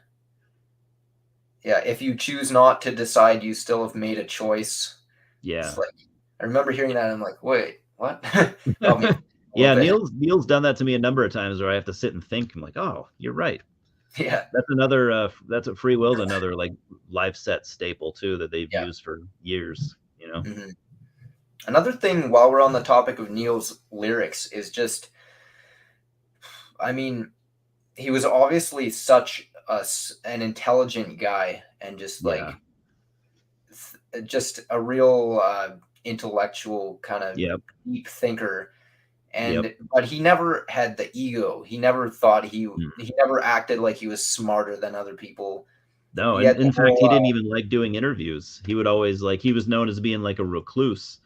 yeah, A lot of like interviewers and stuff thought he was an asshole because they couldn't get him. He had no and even like when it came to the fans and stuff, like he just wasn't a very like public figure. yeah, He didn't like being, and I think that's why he wrote the song Limelight. That was like hmm, about him like not being comfortable with being in the limelight, so he left that exactly, to Getty basically. yeah. And He Getty never wasn't wanted. ever egotistical either. I think he was just more No, comfortable with, doing interviews and stuff. yeah. It's Yeah. very obvious from the start that none of these guys were doing it for the fame or the money. They just No. uh, it was something they wanted to do, and Yeah. that was it. So But I think basically what we're getting as Neil is definitely an introvert. mhm. Yeah, he Definitely. never wanted to be a rock star kind of guy. No. He No. just he was talking about in the documentary too about like I forget who the other guy he mentioned was, but Keith Moon, for instance, he was a huge Keith Moon fan, but he said himself he never imagined wanting to meet Keith Moon or whatever. Or like he Okay. didn't want to interfere in somebody else's life just because he happened So to it's love a what they do. musically inspired, not so much. Yeah, Yeah. I can get that. so it was a weird concept to him that somebody else would think that he's so important, I guess, or whatever. He didn't. He just wanted to be a normal guy that happens to play music in this world famous band. So instead of being a rock star kind of Yeah. deal, Yeah, but because I mean, when you think of your typical rock star, it's one that like likes to be front and center all the time, and wants to be on magazines, wants to be on TV, and yeah, that yeah, wasn't Neil at all, no, but or any of them. I kind of got off track here. But my original point was these lyrics. A lot of his lyrics are just they're so well put that Yeah, anyone basically can understand them. They're not like highbrow right. kind of stuff that Yeah, you have to be. take for example like John Anderson's lyrics in Yes. Yeah, No one outside of John Anderson even knows what he's talking about. You know? maybe he didn't at times. Yeah, yeah. It's like especially what's it called, Tales of Topographic Yeah, Oceans. Nobody understands the lyrics on that album, yeah, so yeah, it's like that's a good point. Is Neil's were much more relatable and mhm, understandable, but still deep. Yeah, I mean, what's the really. point of writing something deep if no one is going to understand it? Wouldn't you And want someone to relate?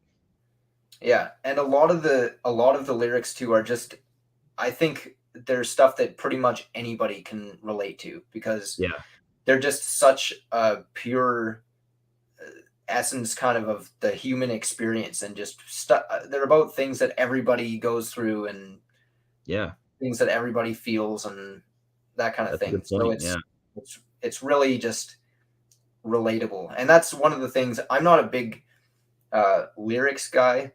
I'm not either. Yeah, I only at listen, times. yeah, but Rush is one of the bands where the lyrics have really resonated with me, just because they're Yeah, so relatable, I guess. yeah, same here. Yeah, I agree. Um, but yeah, Permanent Waves, um, Jacob's Ladder. I never hear people talk about that song very much either, but that might be in my top 5 Rush songs. I just It is amazing. love it. That one, like, guitar lead that Alex does, and it's just and the whole thing, just like the that section where they break it down, and it's just like the drums pounding, and Yeah, uh it's just so amazing. I mean, yeah. This for me has been an album that of their earlier stuff that I was actually kind of late to this one. mhm. Like I think I maybe gave it one listen years ago, and I think it's because I just swept it aside to listen to 2112 and Moving Pictures and stuff. Yeah, And yeah, yeah, that's kind of what I did too. I started with Moving Pictures, and then I went to like 2112, and it took me a bit longer to get into the other three. And I think I even got into Farewell to Kings and maybe Hemispheres as well before I listened to this one all the way oh, I through. definitely did. Yeah, Because I I got had into those never, pretty early. I mean, of course, I had heard The Spirit of Radio and Free Will, Yeah, those were but big. Those were like big radio hits, even. yeah, still are. Yeah, They still play Spirit of yeah. Radio on the rate up here, like probably every couple days or something, if not every Oh day. yeah, yeah. I've still heard. Yeah, I've still heard that, and maybe even Free Will, like recently, Mhm. but Yeah, just random places, yeah. maybe at a restaurant or like a store. And those are songs though, like the Rush hits.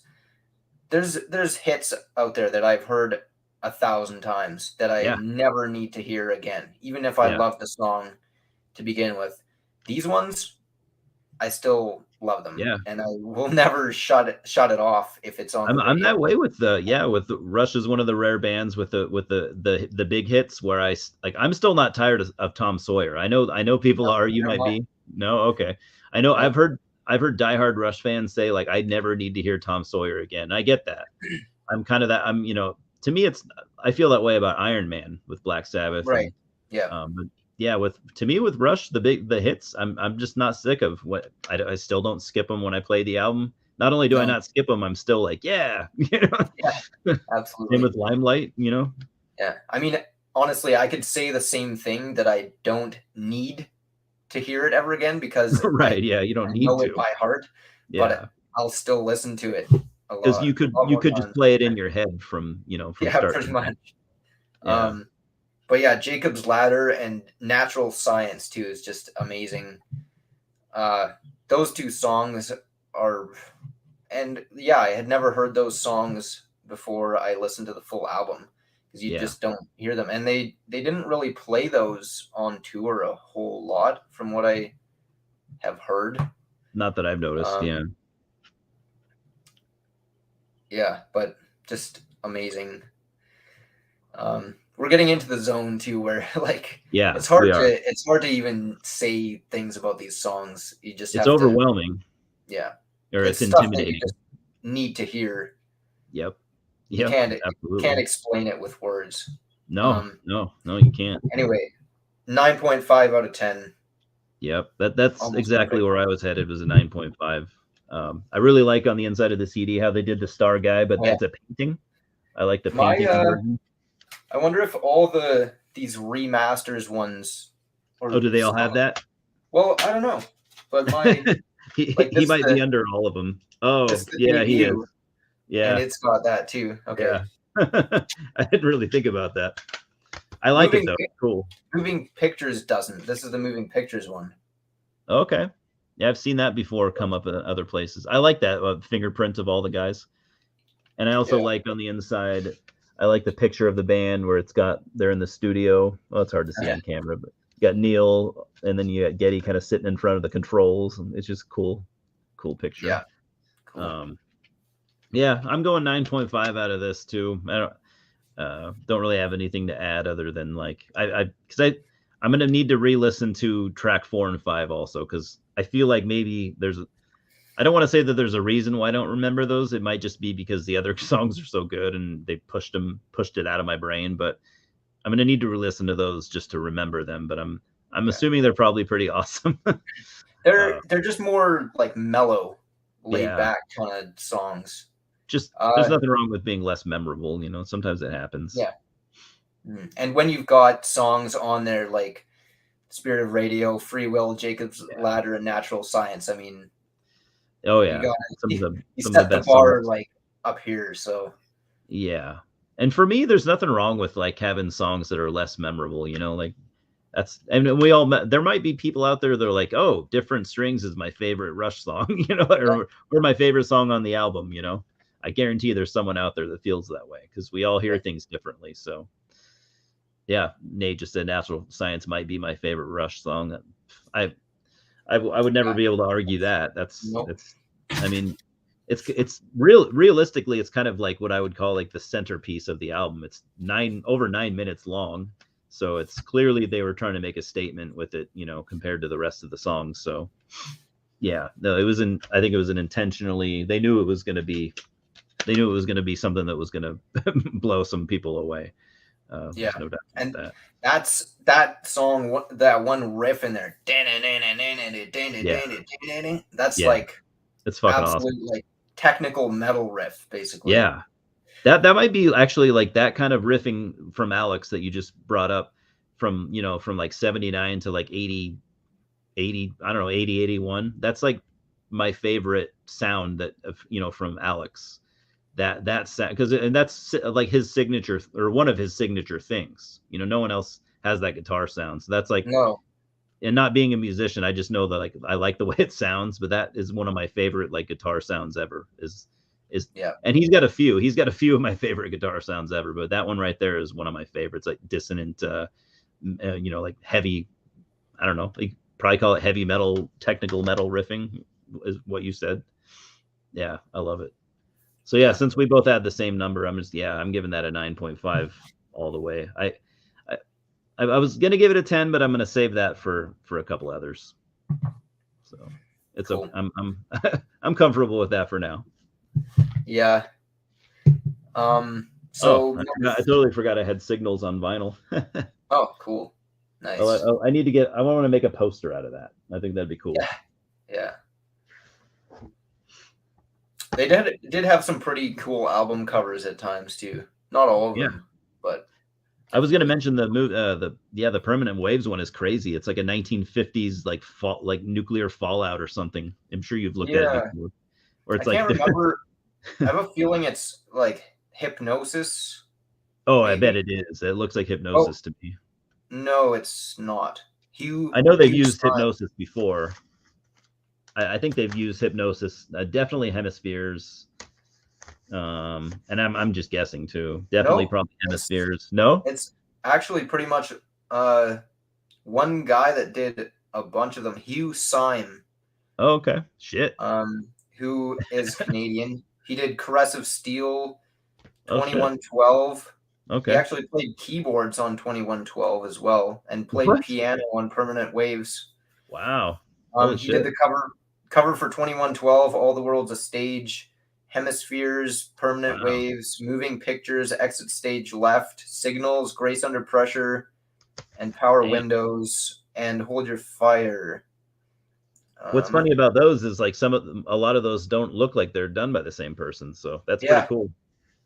A lot of those actually it keeps going. He did Presto, he did Roll the Bones. Holy shit. He did a lot of other stuff actually too. Countdown to Extinction by Megadeth. Oh shit. Yeah. It's kind of interesting.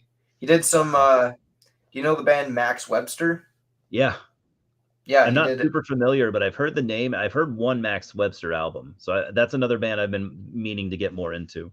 They're really good. Which one? Yeah. Which album have you heard?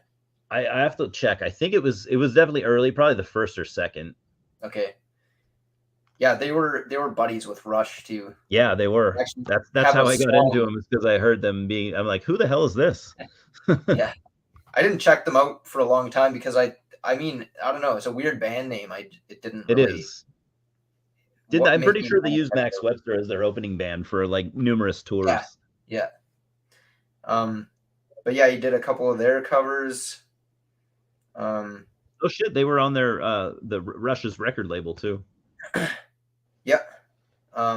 Yeah, Hugh Syme Makes did sense. Get a Grip by Aerosmith. He did Counterparts as well, Rush. Promised Land by Queensryche. Oh Euthanasia by shit. Megadeth. The X Factor by Okay. Iron Maiden. Oh, Cryptic Euthanasia is a really Writings. good album cover too. Yeah, Cryptic Writings by Megadeth. Wow. Test for Echo, Vapor Trails. He did The World Needs a Hero as well by Megadeth. Wow. Holy shit. Octavarium by Dream Theater, Systematic Wow. Chaos, Black Clouds and Silver Linings, a whole Well, of bunch of course, Dream Dream Theater would want to use them, right? Let's get the That Rush makes guy. sense, yeah. You know, that's So awesome though. he I mean, basically, I think he did every Rush album other than the first two. It looks holy like shit. every Wow. album cover, the layout or the design or whatever. That's pretty Damn. cool. Yeah, that's news to me. I'm glad Yeah. you told me that, because I would not have known. I had heard the name too, but I kind of didn't really. I hadn't investigated it. That's like, guy's obviously got some skills too. Like Totally. I don't know. I don't know if he did the painting on stuff like Corrosive Steel, because Yeah. like that's just a straight up painting, and then other things are Yeah. like Permanent Waves totally looks like a Hypnosis type album It cover. does. I would have put Their money kind on of that. I would have style. made a bet. Yeah. Yeah. I mean, he might have been inspired by, but again, there's nothing wrong with that. Yeah. Anyway, huh? Cool. That's awesome. Another Speaking of little. Dream Theater, I'm going to be seeing them July. I don't know. Sometime soon, I'm going to be seeing them. I haven't seen them in like 20 years. Cool. Yeah, I don't know. I don't listen to them nearly as much as I used to. In fact, I almost never do. But I'm really happy to be seeing them, and I think I might go through a Dream Theater phase again when I getting ready to see them. I haven't heard like their last 6 albums or something. So Yeah, um, I'm kind of in the same boat. yeah. I Are you gonna was see them really. live or? I haven't. No, I live like way up in the middle of nowhere, pretty much. So Right, like that's right. Shit. any of the big bands go to basically Edmonton or Vancouver, which Yep. Edmonton even is like doesn't get anywhere near the bands that Vancouver does, but Edmonton is like a 6-hour drive one way. Vancouver's 8 hours one way, so it's like It's a long ways. yeah, it's an ordeal going to a show. So Yeah. I've only really been to like 2 metal shows, Mastodon in Edmonton with I Clutch saw them a opening. few times. With They're who? they were good. Clutch was opening, Oh, okay. Cool. and I saw Opeth in Vancouver with the Sword opening. So I saw Opeth once, yeah, touring with, I think they were touring with, it might have been Dark Tranquillity, oh yeah, that would be cool. but it was cool. But yeah, but Dream Theater, they're on tour with Devin Townsend. Oh yeah, So I don't know. There's another Canadian treasure. yeah, I become a Devin Townsend fan pretty recently, and I'm like kind of enamored with some of his music. So that's going to yeah, be like a life changer for me. yeah. He's great. Yeah, Some I of can't his I can't wait. another guy I haven't listened to anywhere near all of his music, but Yeah, no, I haven't heard it all. I'm working my way up there though. I've been slowly, digesting all his stuff. Yeah, it looks like Nate's going to see that tour too. It's called the Dreamscape Tour, and cool. also a band called Animals as Leaders. So I'm Oh yeah, familiar with the name, but I've never heard their music. they're instrumental. They're kind of like they got lumped into that kind of gent thing, but That's I what I've don't know. heard. they're all instrumental. They're like crazy good. It's like super technical jazz stuff. fusion kind of metal almost. It's just like crazy. I think it'll be really fun live though. I can't imagine. It would be. Yeah. So it should be an awesome show. I can't wait. Yeah, sounds like it. It'll be the highlight of my year for sure. Guess we should get back to Rush. Where we're at number 3 now, huh? Number 3. Dude, well, I think it's obvious that we have the same top 3, but they might be in different order. They might be. We'll see if they're in the same order though. Oh man, I'm almost wanting to change.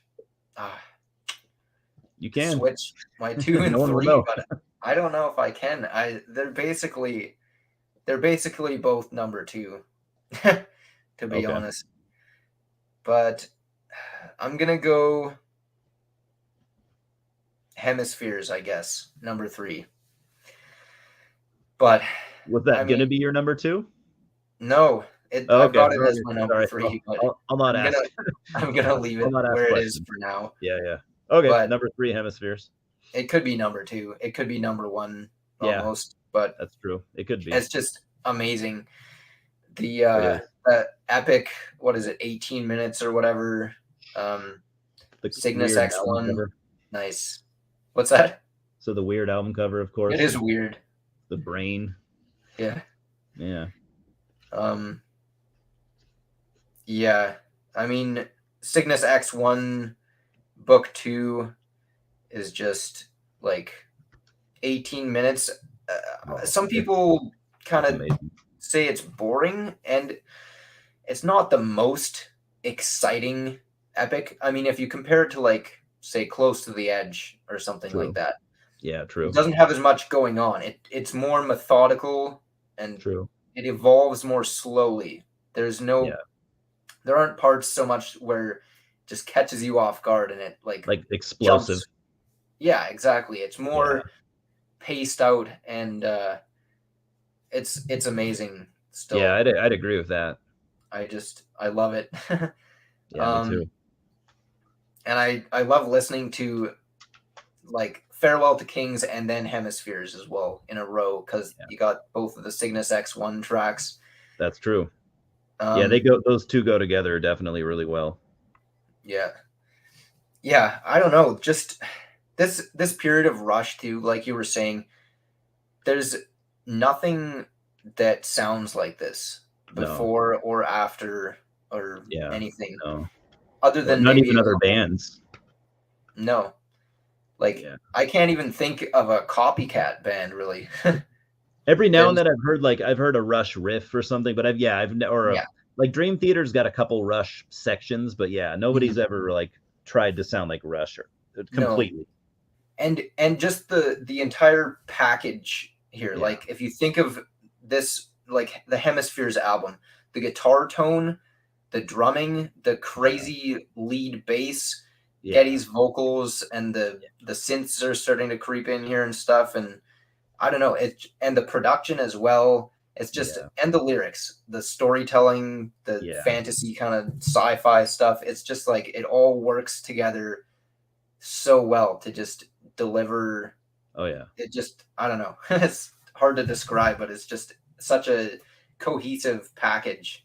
Oh yeah, it is. And then Circumstances, I love that song too. It's a short one. The Trees too. It's kind of crazy that there's only 4 songs on this album. Yeah, I know. And they're almost all long. Yeah, La Via Strangiato is 9.5 minutes, and one of the best instrumental songs ever. Oh yeah. I would say Alex's guitar solo in that is just like otherworldly. It's like 3 minutes long or something, probably. Yeah. Especially great. Live too. It's like even better live. I've actually been watching that live lately.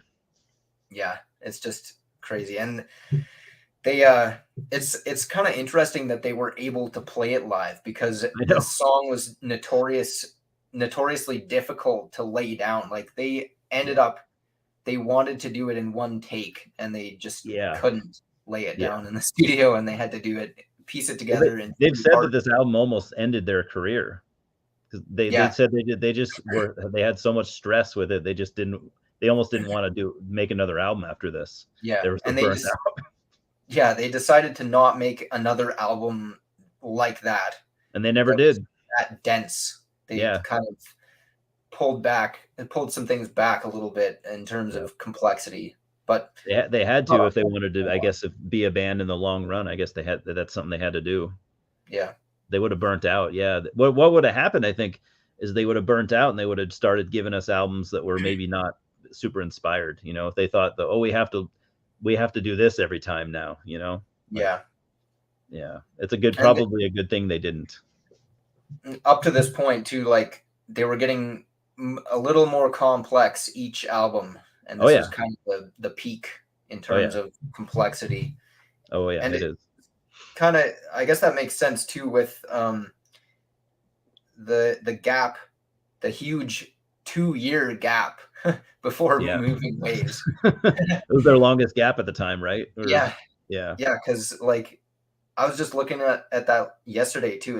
It's insane. I mean, it was kind of the norm for the 70s, but like the debut was 74, Fly By Night and Caressive Steel are both 75.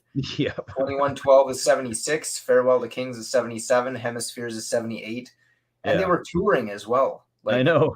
that's just So all that in the matter of 6, 7, or 5 years yeah, is pretty it's not impressive.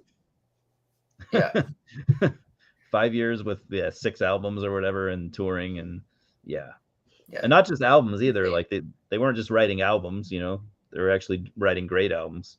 Yeah. I'm sure Anyway, anyone can piece together a simple, basic rock album, in a year, but and year after year. yeah, but to do stuff on this level is Yeah, just nuts. yeah, it's intense sounding actually when you think about it that way. Yeah. Anyway, yeah, I mean 9.5 out of 10. It's basically it's it's it's a 10 basically. I'll just round it up. I kind of felt you going in that direction. I'm not arguing with that at all. Not one bit. It deserves a 9.5 or 10 either. If you want to give it a 10, I'm thinking I'm going to give it a 10 when I get to it too. So that's yeah.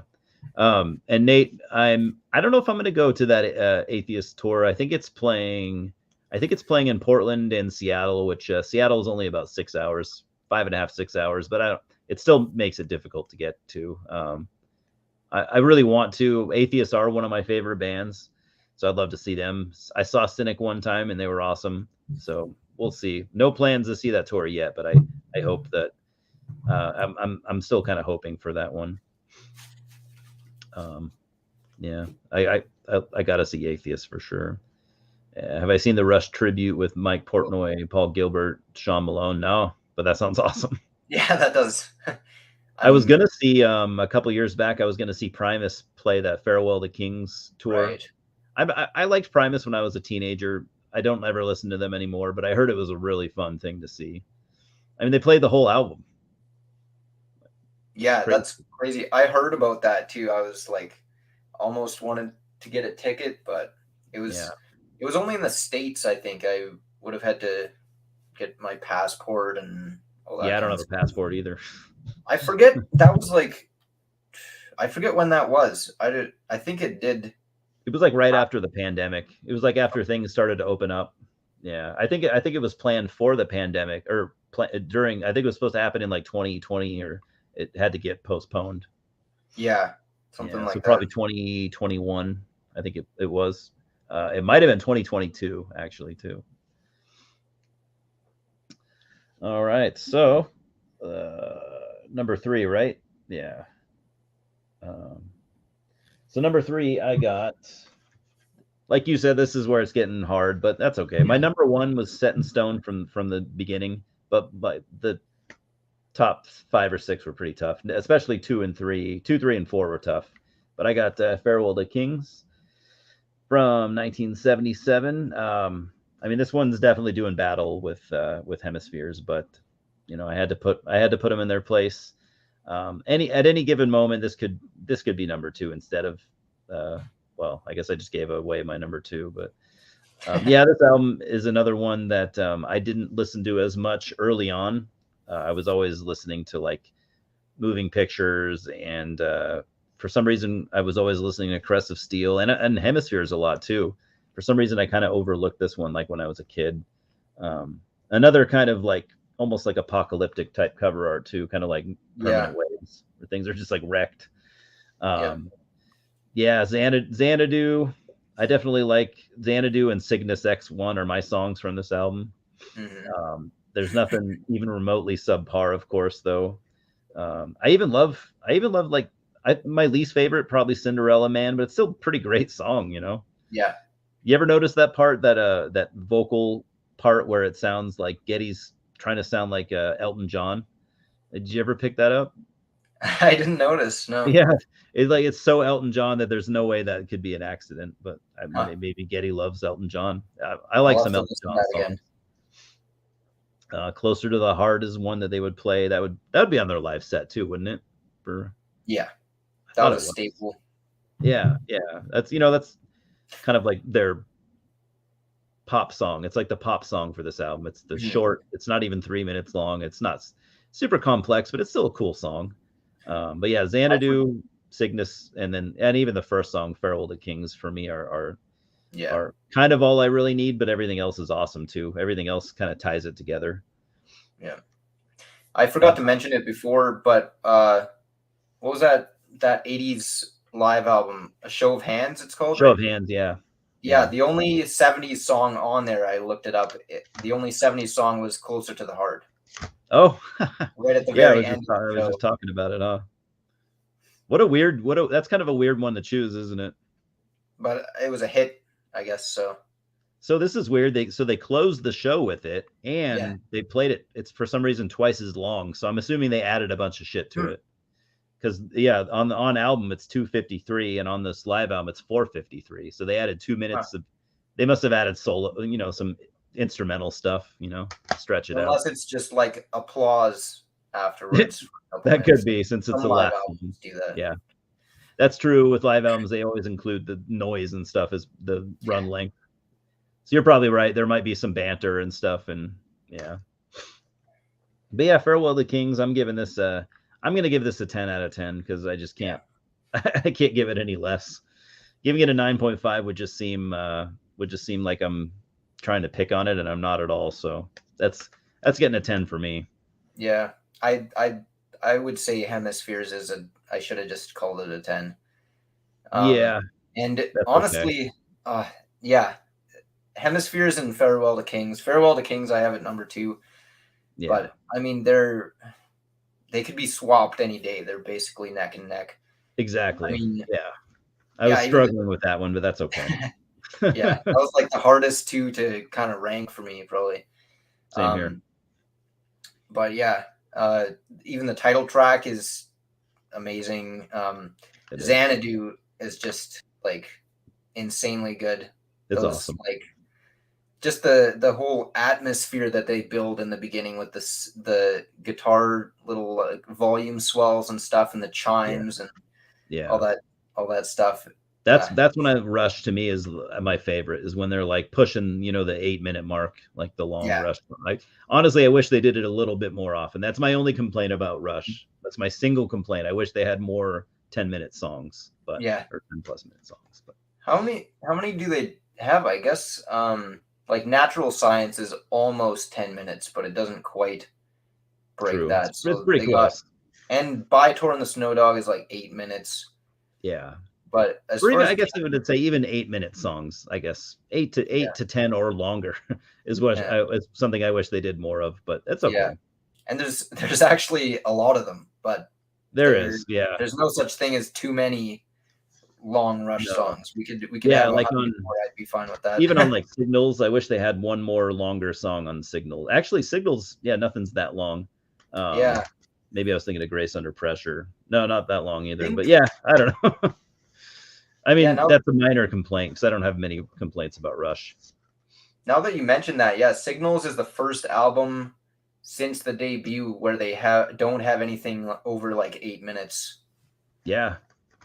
Well, Subdivision seems like it's a 10-minute song because it's so big, Yeah. but nothing on Subdivisions it even hits the 7-minute mark, Yeah. or nothing on Signals hits the 7-minute mark, and same with Grace Under Pressure. Yeah. Actually, Grace Under Pressure, nothing cracks 6 minutes. I guess they didn't really. It just feels like it. There's a couple on, I want to say like Headlong Flight on Clockwork Angels is like 7.5 or something like that. Yeah. But I don't know if they ever did anything that was over 8 minutes after Moving Pictures. I kind of Probably don't think. not, actually. Yeah. No, I don't think they did. Anyway, Yeah. But those, but yeah, the longer epic songs are my favorites. Yeah, yeah, definitely. they're just so good. Xanadu and the first part of Cygnus X1. Yeah. To just like those creepy chords and stuff. Yeah. I guess the creepy chord is at the very end, but the whole build up in the beginning with the weird bass and the drums like start coming in, and they just build it up so well. And that like super heavy kind of like fast part where Getty is just like, I don't know how he's like screaming. He's just like screeching like a banshee. Yeah. It's insane. He could hit like the highest notes back then. Yeah. I don't know if I've ever, I guess maybe like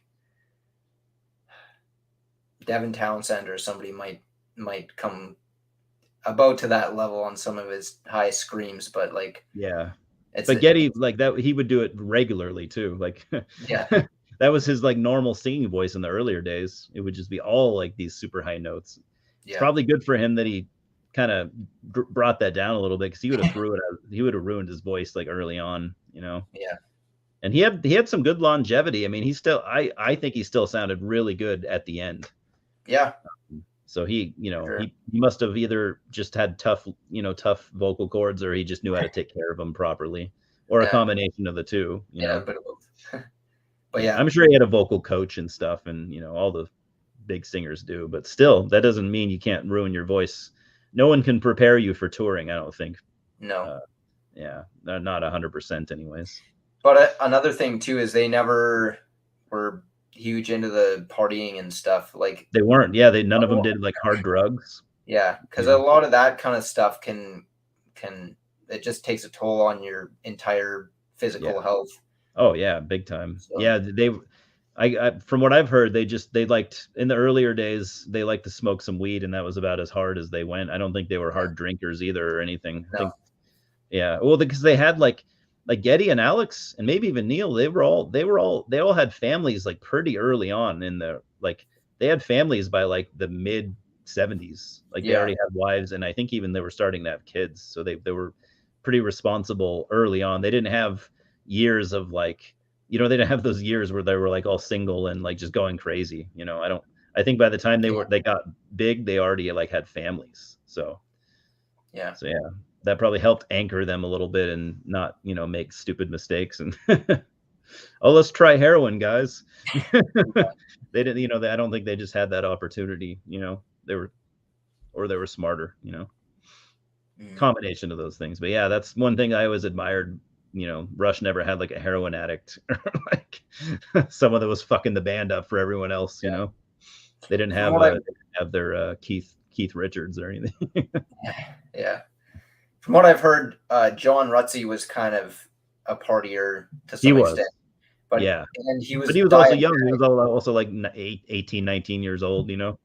I think he was a couple of years older than Getty and Alex, so he was. Oh, like, you're right. He was early 20s, I guess, probably. But you're right. He was diabetic, and he was like getting into partying and stuff when they were touring, and wasn't gonna like they said they didn't want to be. Their manager basically said, "Look, we got to get this guy off the tour. We're gonna be bringing him home in a box, kind of thing." Yeah, so you can't be a diabetic and like binge drinking every night. Which, and being a younger guy, you're gonna prioritize having fun over you know, your health. So you think you're invincible when you're that age, and I get it too. I felt like that also when I was in my early 20s. But then you realize when you're older, you're like, oh yeah, that, you know, that was really unhealthy. You know. So, yeah. No, I'm sure it would not have ended well for them. So I know they said that it was very awkward and they didn't want to hurt him, but they had to do it, you know. Yeah, And you know what? I was thinking about John Rutsey the other day. Is like, did he do anything? I think he just gave up music entirely too. I'm not sure. Yeah, I It haven't seems heard of anything else. because you I know for kind a of fact he could have played that card like, hey, I'm X Rush. He could have been a yeah star just based off the name, you know. But I'm sure he knew that. I think he was just like so probably like kind of angry from that he just didn't want. I think he gave up music entirely. Either that or very shortly after, because you would have heard of something X Rush rock band, you know. yeah. I'm looking him up. I can't find anything Yeah, no, I'm other pretty than Rush. sure. So I'm sure he took it hard, and but you can't fault the guys for making that decision No. either. I'm sure in his older years, I bet you now he probably agrees too. Well, apparently, even at the time, he kind of realized where Oh, they were okay. coming from and Yeah, understood. But yeah, yeah. And who knows? Yeah, he probably got sucked up in living a normal life and working and stuff. And yeah. but yeah, I don't. If he did anything musically after, no, no one's ever heard of it. So I don't know. But he was a good drummer too. He was, yeah, He was no, he was totally good. solid. He was no Neil Peart, but I mean, But no yeah, one is really.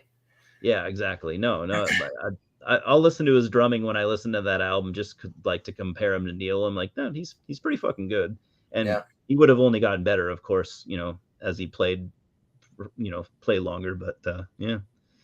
All right, Nate, have a good night, dude. Thanks for hanging in. Yeah. If you want to Guess we're watch all. the rest, it'll be up. We're almost done. If you want to watch Yeah. the rest, it'll be Um, up. It'll be up. It's not going anywhere. So yeah, where are we? Are we at I your think number two?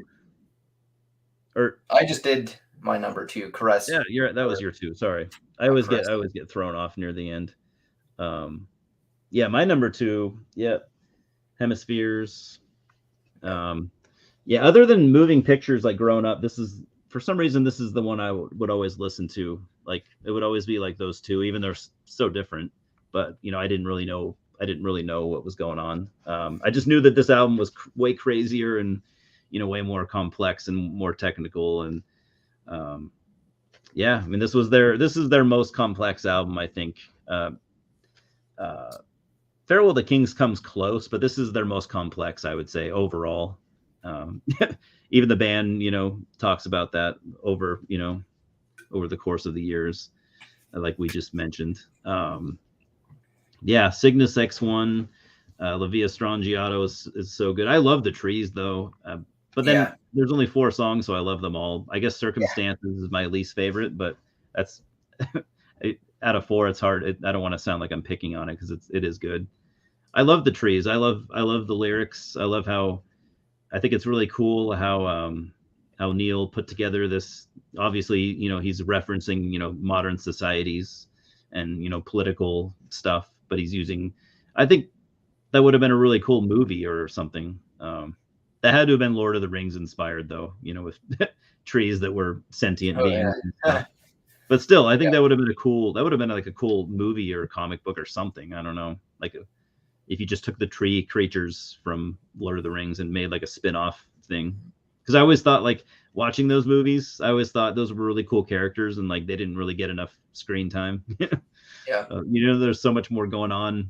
Obviously they have like a society and stuff, and would have been cool to see more into that. But yeah, 10 out of 10 album for me, and that's just going off Cygnus X1 is makes it a 10 out of 10. But there's nothing on here that drags it down by any means. So it stays at a 10 for me.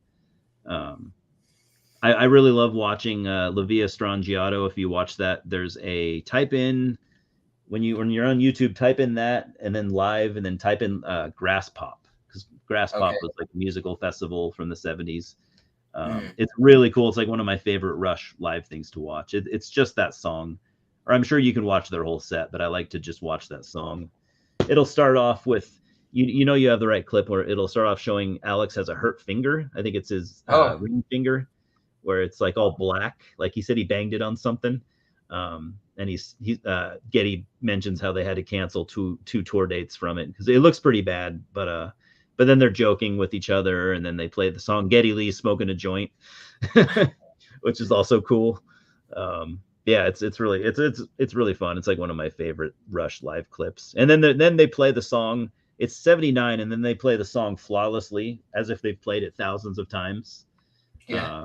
Which clearly they couldn't have at that point, but you could tell by 79 they're already like this well-oiled machine. Like you've never seen something so professional and flawless, and they were still by 79 they'd only been Rush for what, probably 7 years. But they'd worked so hard that it didn't take them long to become like this super professional band. So yeah, that's my number 2, 10 out of 10 all day long.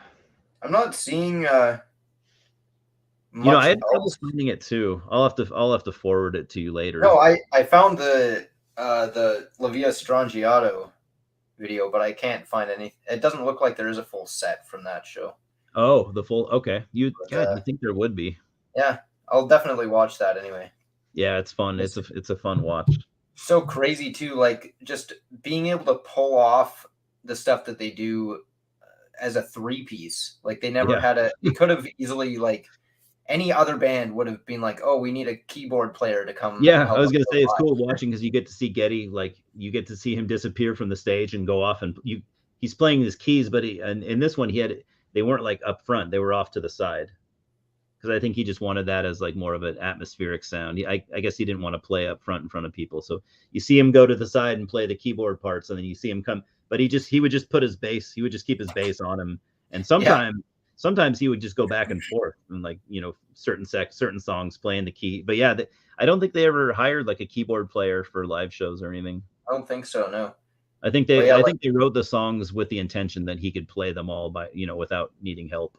Yeah. I guess they must have, yeah. But to be able to, like on here, the version of Xanadu, yeah. I mean, just like that song, to be able to pull that off live is just crazy. Yeah, that's a good point. I never really thought about that.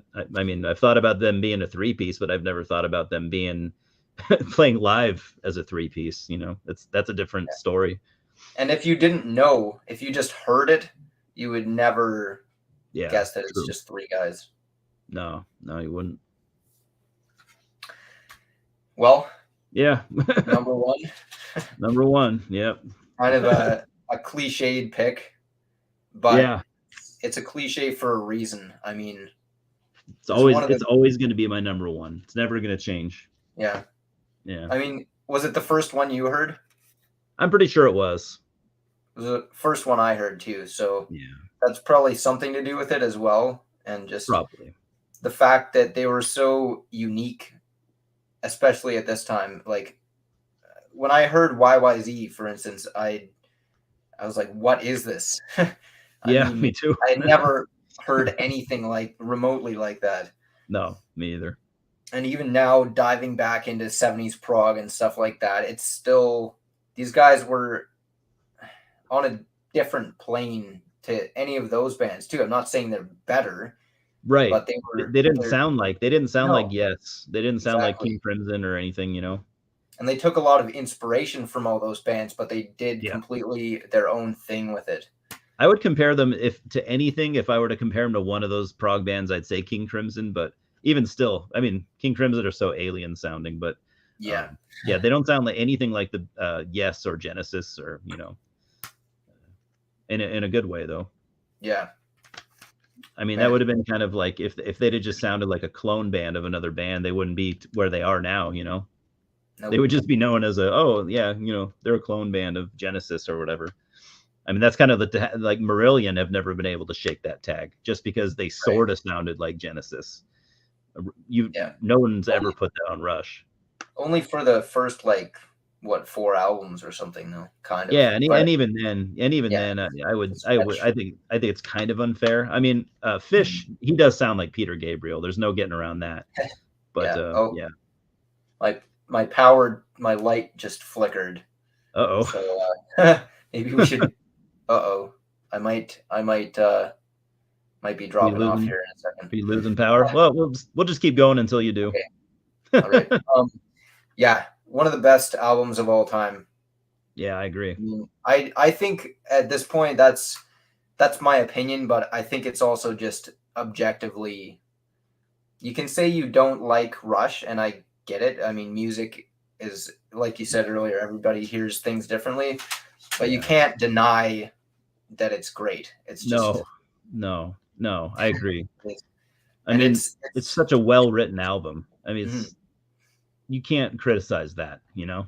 no, one of the closest to perfect albums ever. I agree. Yeah. And like we were talking about before, like the hits, Tom Sawyer. It's I amazing. mean, It's yeah, amazing. absolutely. Limelight. Yeah, Tom Sawyer and Limelight, both. You still hear those on the if you were to turn on the radio for an hour right now, there's a good chance you're going to hear one of those two Yeah, songs, you know? yep, yeah. And The like I said, I do play music. I started on guitar. I play drums probably more at this point. I'm absolutely nowhere near Neil Peart's level, but that's um, just okay. being being a drummer just makes me appreciate this so much more too, Oh yeah. because Neil, I would say Neil's probably my favorite drummer of all time, He's mine. Yeah, he's mine. because he just he could do absolutely insane stuff that any other drummer still to this day would have Right. a hard time playing a lot of this stuff. Yeah. But I mean, at the nowadays you same have a lot of drummers that are like, "Oh, I can play faster than Neil or I can play more right, technical," but that's because you have the technology and you have the knowledge and you're trying to but you also probably don't have like, the feel that Neil had, you know? exactly. Not you, but I That's mean technical drummers. Yeah, that's a huge part of it is the Yeah. feel. He always just had such a good sense Yeah. of what the song needed. Yeah. Like on a song like YYZ, for instance, that's a song where they're just going crazy and showing off what they can do, but This it's is my still favorite Neil sound too, like the way his drums sound. This yeah, album is my favorite for that matter. yeah, Like the way that he I was because like a lot of drummers from this time, they played way more. They played like loose and almost sloppy. But like Neil's drumming was always, especially around this time, was so tight. Like his fills and stuff, like they're yeah, so in line and so on time and tight that's what set him apart for me from like Bill Ward and stuff like that. Like mhm, he just his he just yeah his it's just everything sounded so tight and on time yeah. I compared to any other drummer of the time. Yeah, and I mean, Bill Ward is fantastic in his own right, Yeah, obviously too. But yeah, no, I yeah, love yeah, I love totally Bill. a different style. And I don't think anyone. I mean, there's a couple guys in jazz fusion and stuff like that that True. could probably get close to this level of like technicality at You ever this have you time. ever listened to Mahavishnu Orchestra? Yeah, yeah, Billy Okay, Cobham. I'm a noob to that band, but that first album, Yeah, that drummer reminds me the most of Neil out of the drummer any drummer I've heard. yeah, He's got and that same thing going on where it's like super tight and on time and like mhm. yeah What's the that's the only album I've ever listened to where I was like, oh, this reminds me kind of Neil. Yeah. yeah. What's it called? Intermounting Flame. Yeah, I'm trying to. I have it somewhere. That's the only album I've heard from them so far, but There, I want more. yeah, there's second one too. I can't find it, but there's a song. I forget which song it is on there. Maybe the Noonward Race or something like that. The one that starts with drums. Okay. It's just like the craziest drum groove I've ever heard, because it's Yeah. just like in a weird time signature and stuff too. But I don't know. And I think Neil said in interviews, I think he's taken he's taken influence from jazz drummers, I think is what he Mhm. said. So I mean that would make Um, sense that he would be a step above, most of the rock drummers because he was taking influence instead of taking influence from say um what's it like from Led Zeppelin, John One Bonham. Bonham. Instead of that, and I think he said he was influenced by him too, but Mhm. he was also influenced by like jazz drummers that were already miles ahead of what rock was doing. Yeah. So that would make sense where he'd be like, I want to sound like this, instead of that. Yeah. So, Yeah. The second Mahavishnu orchestra album too, Birds of Fire, that one's right up there as well. I've heard a lot of people are that's their favorite. So I got to get that one too.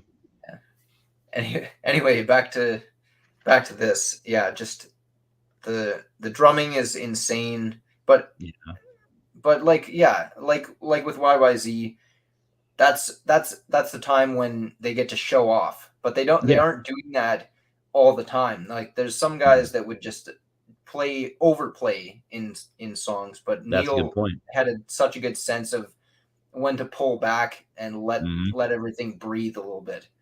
Yeah. And same with There's a Geddy lot and to be Alex. admired about a drummer that does that. That Phil Collins was the same way. Yeah, where he had he was capable of playing miles ahead of what he was doing, but he played for the song, not to show off. Yep. Yeah. But yeah, every song on here, Red Barchetta, YYZ, Tom Sawyer, Limelight. Limelight was one of the songs that first made me want to pick up a guitar. Oh shit. The solo in that song is just so it's not technical really at all, but it's just so emotional. There's a lot of feel going on. Yeah, it's just amazing. That's what's cool about Alex's playing is even when he's not even when he's not playing complex, he still, you can tell, especially if you watch him live, you can tell that he's feeling everything he's doing. He's not doing anything that's a waste of time or that he doesn't isn't totally into, or his heart isn't there, Yeah, totally. I forgot Red Barchetta, that was a single too. So yeah, the 3 singles from this album. Yep. Get out of here. And they're all awesome. Yeah, absolutely. And then you got the B side. The Camera Eye is on the B side, right? I'm looking at the CD. I believe so. Yeah. I love Camera Eye. Some people don't like it. Or no, some people don't like Vital Signs. I don't get that. I think it's amazing. Vital Signs is awesome. Yeah. Yeah. That's their police song is what I always call it. But it's amazing. That the ending of it too, especially just how it builds up intensity at the end, and the lyrics are incredible. Yeah, the lyrics. Have you ever noticed? I swear the one time he says "evolate" instead of "elevate." I think I caught that too. Yeah. It must just be a little joke that he threw in there. It might be. It's got to be. Someone had to have said something. Yeah. And Witch Hunt you mentioned earlier. Awesome. Yeah. It's like their metal song, Yeah, kind of dark, spooky. Yeah, I love it. And again, amazing lyrics too. Both those songs are some of my favorite Rush lyrics ever. Oh, what's the one? Yeah, the lyrics in Witch Hunt. I'm gonna try to find them here. They're very and the way Geddy delivers them is it gives me chills when I listen to it. Absolutely. Yeah, it's so intense. I should look this up as well. Witch Hunt, when you go into the lyric booklet here, it says part 3 of Fear. What? I don't think maybe I've never looked through the lyric book. And on Vapor Trails, you have Frozen, or Freeze, I guess it is, Freeze, which is part 4 of Fear. Oh shit. Where's part 2 and 1? I don't know. I have to figure out what those are now. Oh shit. I feel dumb for not knowing this. Yeah, I never knew that before either. I guess I never looked at the booklet here. Here's another thing I realized that we're talking about Devin Townsend. He plays the same guitar as Alex does. I forget what that's called. Is that a Les Paul? That's maybe an ES3. What is it? ES335 or something. I think it's still okay. It's see the F holes on there. It's like a hollow body. Okay. It's a very that's one of, I'm not a musician, but it's one of those guitars that I know when I see it, Yeah.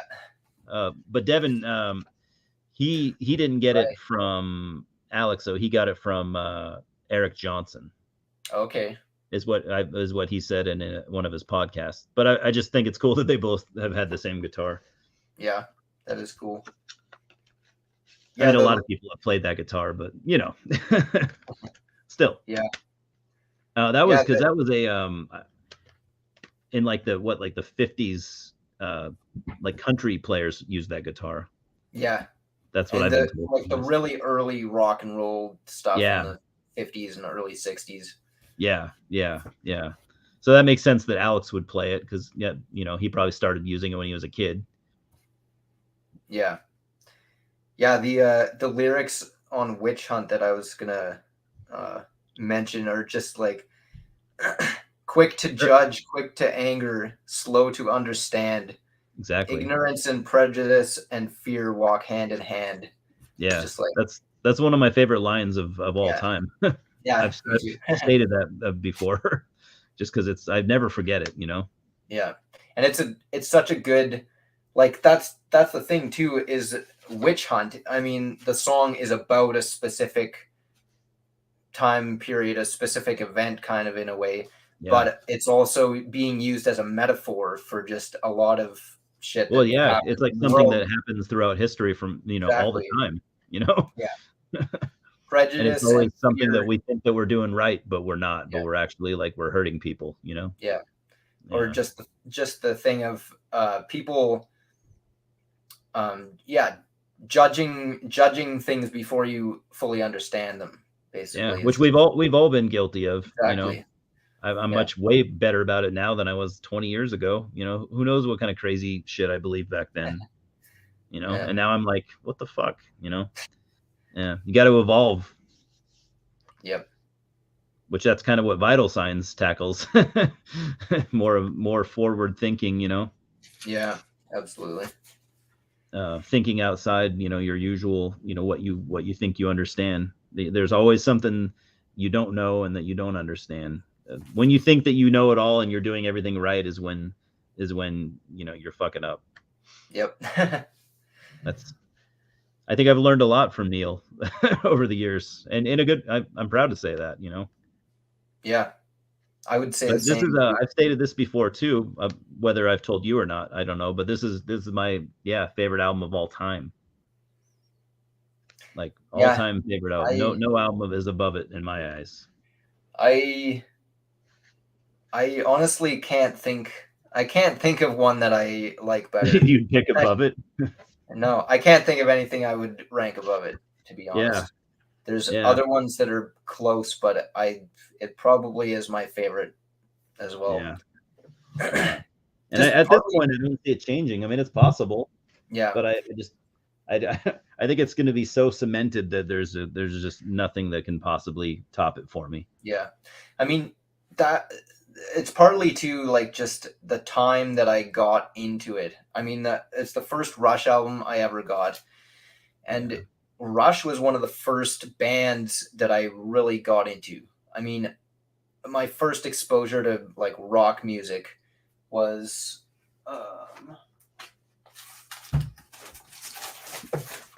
this right here. My mom had this. Cool. And I've never really gotten into the Beatles, but someday I could. I mean, I just like discovered this when I was 4 years old, and I remember putting it on the turntable and just like having my mind blown. Yeah. But after that, like throughout elementary school and stuff, I ended up getting really into just like pop music and stuff. Yeah. Just whatever was on the radio and that kind of thing. Whatever was popular. Somewhere, And then, Rush honestly was maybe the first band that I really like. They grabbed me, and I was like, "This is just better. This is a different kind of thing than what I have been listening to." Were either of your parents into Rush, or did you just find it on your own? No. My dad is like right around the age where he grew up in the 70s and stuff. He's, I guess, a couple of years younger than Geddy and Alex. Yeah. But he could never stand Geddy's voice, basically. A lot of people can't. So, I think that was probably what held a lot of people back. But I mean, still they still are super big, but a lot of people can't. But then some people also will be like, I'm not a huge fan of Geddy's vocals, but I can tolerate them because the band is so good. And Yeah. For me, I never really had a problem. I would say I do like Geddy more when he's more subdued, like from like late 70s on. The early 70s, I mean, I'm not going to fault him at all, but I would say, yeah, I would say I like his more subdued tones that he got later on. Not Yeah. late, not super late, but yeah, later after the first decade, Yeah. Like if you compare Moving Pictures to like Fly By Night or something like that, Yeah. kind of did rein it in somewhat. And also, I think he became a better singer just in general. Mhm. Yep. So, but yeah, Yeah, I can see it. I can see why some people would be like, I'm not really into this voice. But I also think that if you're into that kind of music, you should keep going. You should get past it. Find a way to get past it. But yeah. again, like we both said, yeah, I guess we all hear things differently. Maybe for some people it's like nails on a chalkboard. I hope not, but maybe. My dad was a huge Rush fan growing up. That's how I got into it. I would steal he had this tape collection, and I would steal all his tapes. One that I apparently never gave back, Crest of Steel. Yeah. I would take his tapes and listen to him. And I mean, he was into a lot of 70s stuff, and I didn't catch on to all of it. Like he liked the Beatles too, but the Beatles never grew on me. I think it's because he played Rush more. He played Rush in the house and stuff and on car rides, and he loved Zeppelin and Aerosmith and stuff. And I liked those too, but Rush was the one that stuck with me. I think Rush was the only one that stuck with me. Like he also loved Joe Walsh and the Eagles, and I never really liked those at all. So I think they're fine, but I never got into them. But Rush was the only band I think that he was a big fan of that I loved and stuck with me forever. Yeah. And we don't really get along. So like we're very different. So like, that's like the one thing in my opinion that he gave me, like that was a positive thing. Yeah. So I can at least say that, Yeah. not to get all dark. Some people are just not good parents. It happens. But yeah. I was fortunate to have good parents, but they don't like Rush. So are they? So yeah, we're on opposite spectrums there. Yeah. But yeah, no, you can't have both. Maybe that's the moral to the story. You can't have good parents that like Rush. Maybe, I don't know. Anyway, yeah, just the time in my life too when I got into this album was just like perfect, and this is so like ingrained. This is like an integral part of who I am in a way. Yeah, me too. So it's just there's not a wasted second on this album. No. Like there's not only is they're not a filler song, there's not even a filler part of a song. And I'm not even exaggerating. I'm not like fluffing the album or anything. Like I mean that 100%.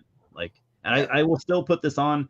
I don't listen to it all the time anymore, but I will still play it like once a year. And every time I play it, I'm just captivated by it. Yeah, it's still just as good every time.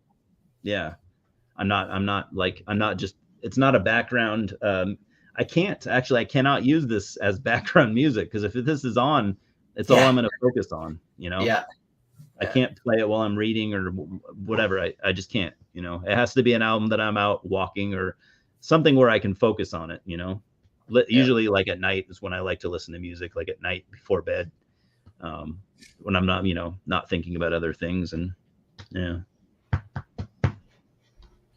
I think I've run into the same thing too. Like a couple years ago, I tried to put it on at work because I a lot of the time I work by myself, and so I can listen to music while I work. But like, me too.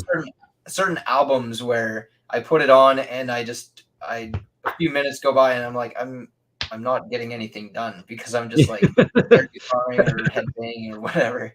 I think if I did that, I would sit there and I'd realize that, like, oh, I've just been staring at the desk or whatever for 10 minutes, or I'm staring, focusing on something, because I would not be productive. Yeah. Cool. Yeah. Well, this is a big undertaking. I'm glad we got through it. Okay. You didn't lose power. No, I almost did, but so far so good. Do you have a storm going on, or? Not really. It's a little windy, but. Oh crap! I knew I was gonna forget this. I forgot to say. Okay, so my buddy Spencer, he lives in Canada also, I didn't want to. I didn't want to bring him on just because I didn't want to make this. This would be like 5 hours if we had a third person. Yeah. So his top five. I asked another guy, but he didn't get back to me in time. I asked him for his top five, and he went with. Let's see. So his number 5, Rush, self-titled, Oh interesting. wow. Number 4, Fly By Night. 3, Farewell to Kings. 2, Moving Pictures, and 1, 2112. Damn. He said number 1 and 2 are pretty interchangeable, though. Yeah. But I'm gonna say they're interchangeable, and I'm gonna say his number 1 is Moving Pictures, and he let me do that, I guess. But interesting that he had the first 2 on his top 5. Yeah. Cool. I respect it. So he's got a channel called Surface Noise Vinyl. His name is Spencer. He's a cool guy. He lives different part of Canada than you, though. He's like a 5-hour time difference, so he lives over. I think he lives over by Vancouver. I'm in Vancouver. Okay, not Vancouver. Not in Vancouver, but is he? Did he do the Immortal ranking with you? Yes. Okay. Yes. I think he's in the Maritimes or something, isn't he? On the East maybe. Coast. I'm getting I'm getting my Canada mixed up. It can't be Vancouver because like I said, that's my time zone. Yeah, he's in a way different time zone. Yeah, so he's a cool guy. I wanted a Canadian person to do this with me, so I'm glad and it was funny because I didn't even know you were in Canada, so I'm glad it worked out. Yeah.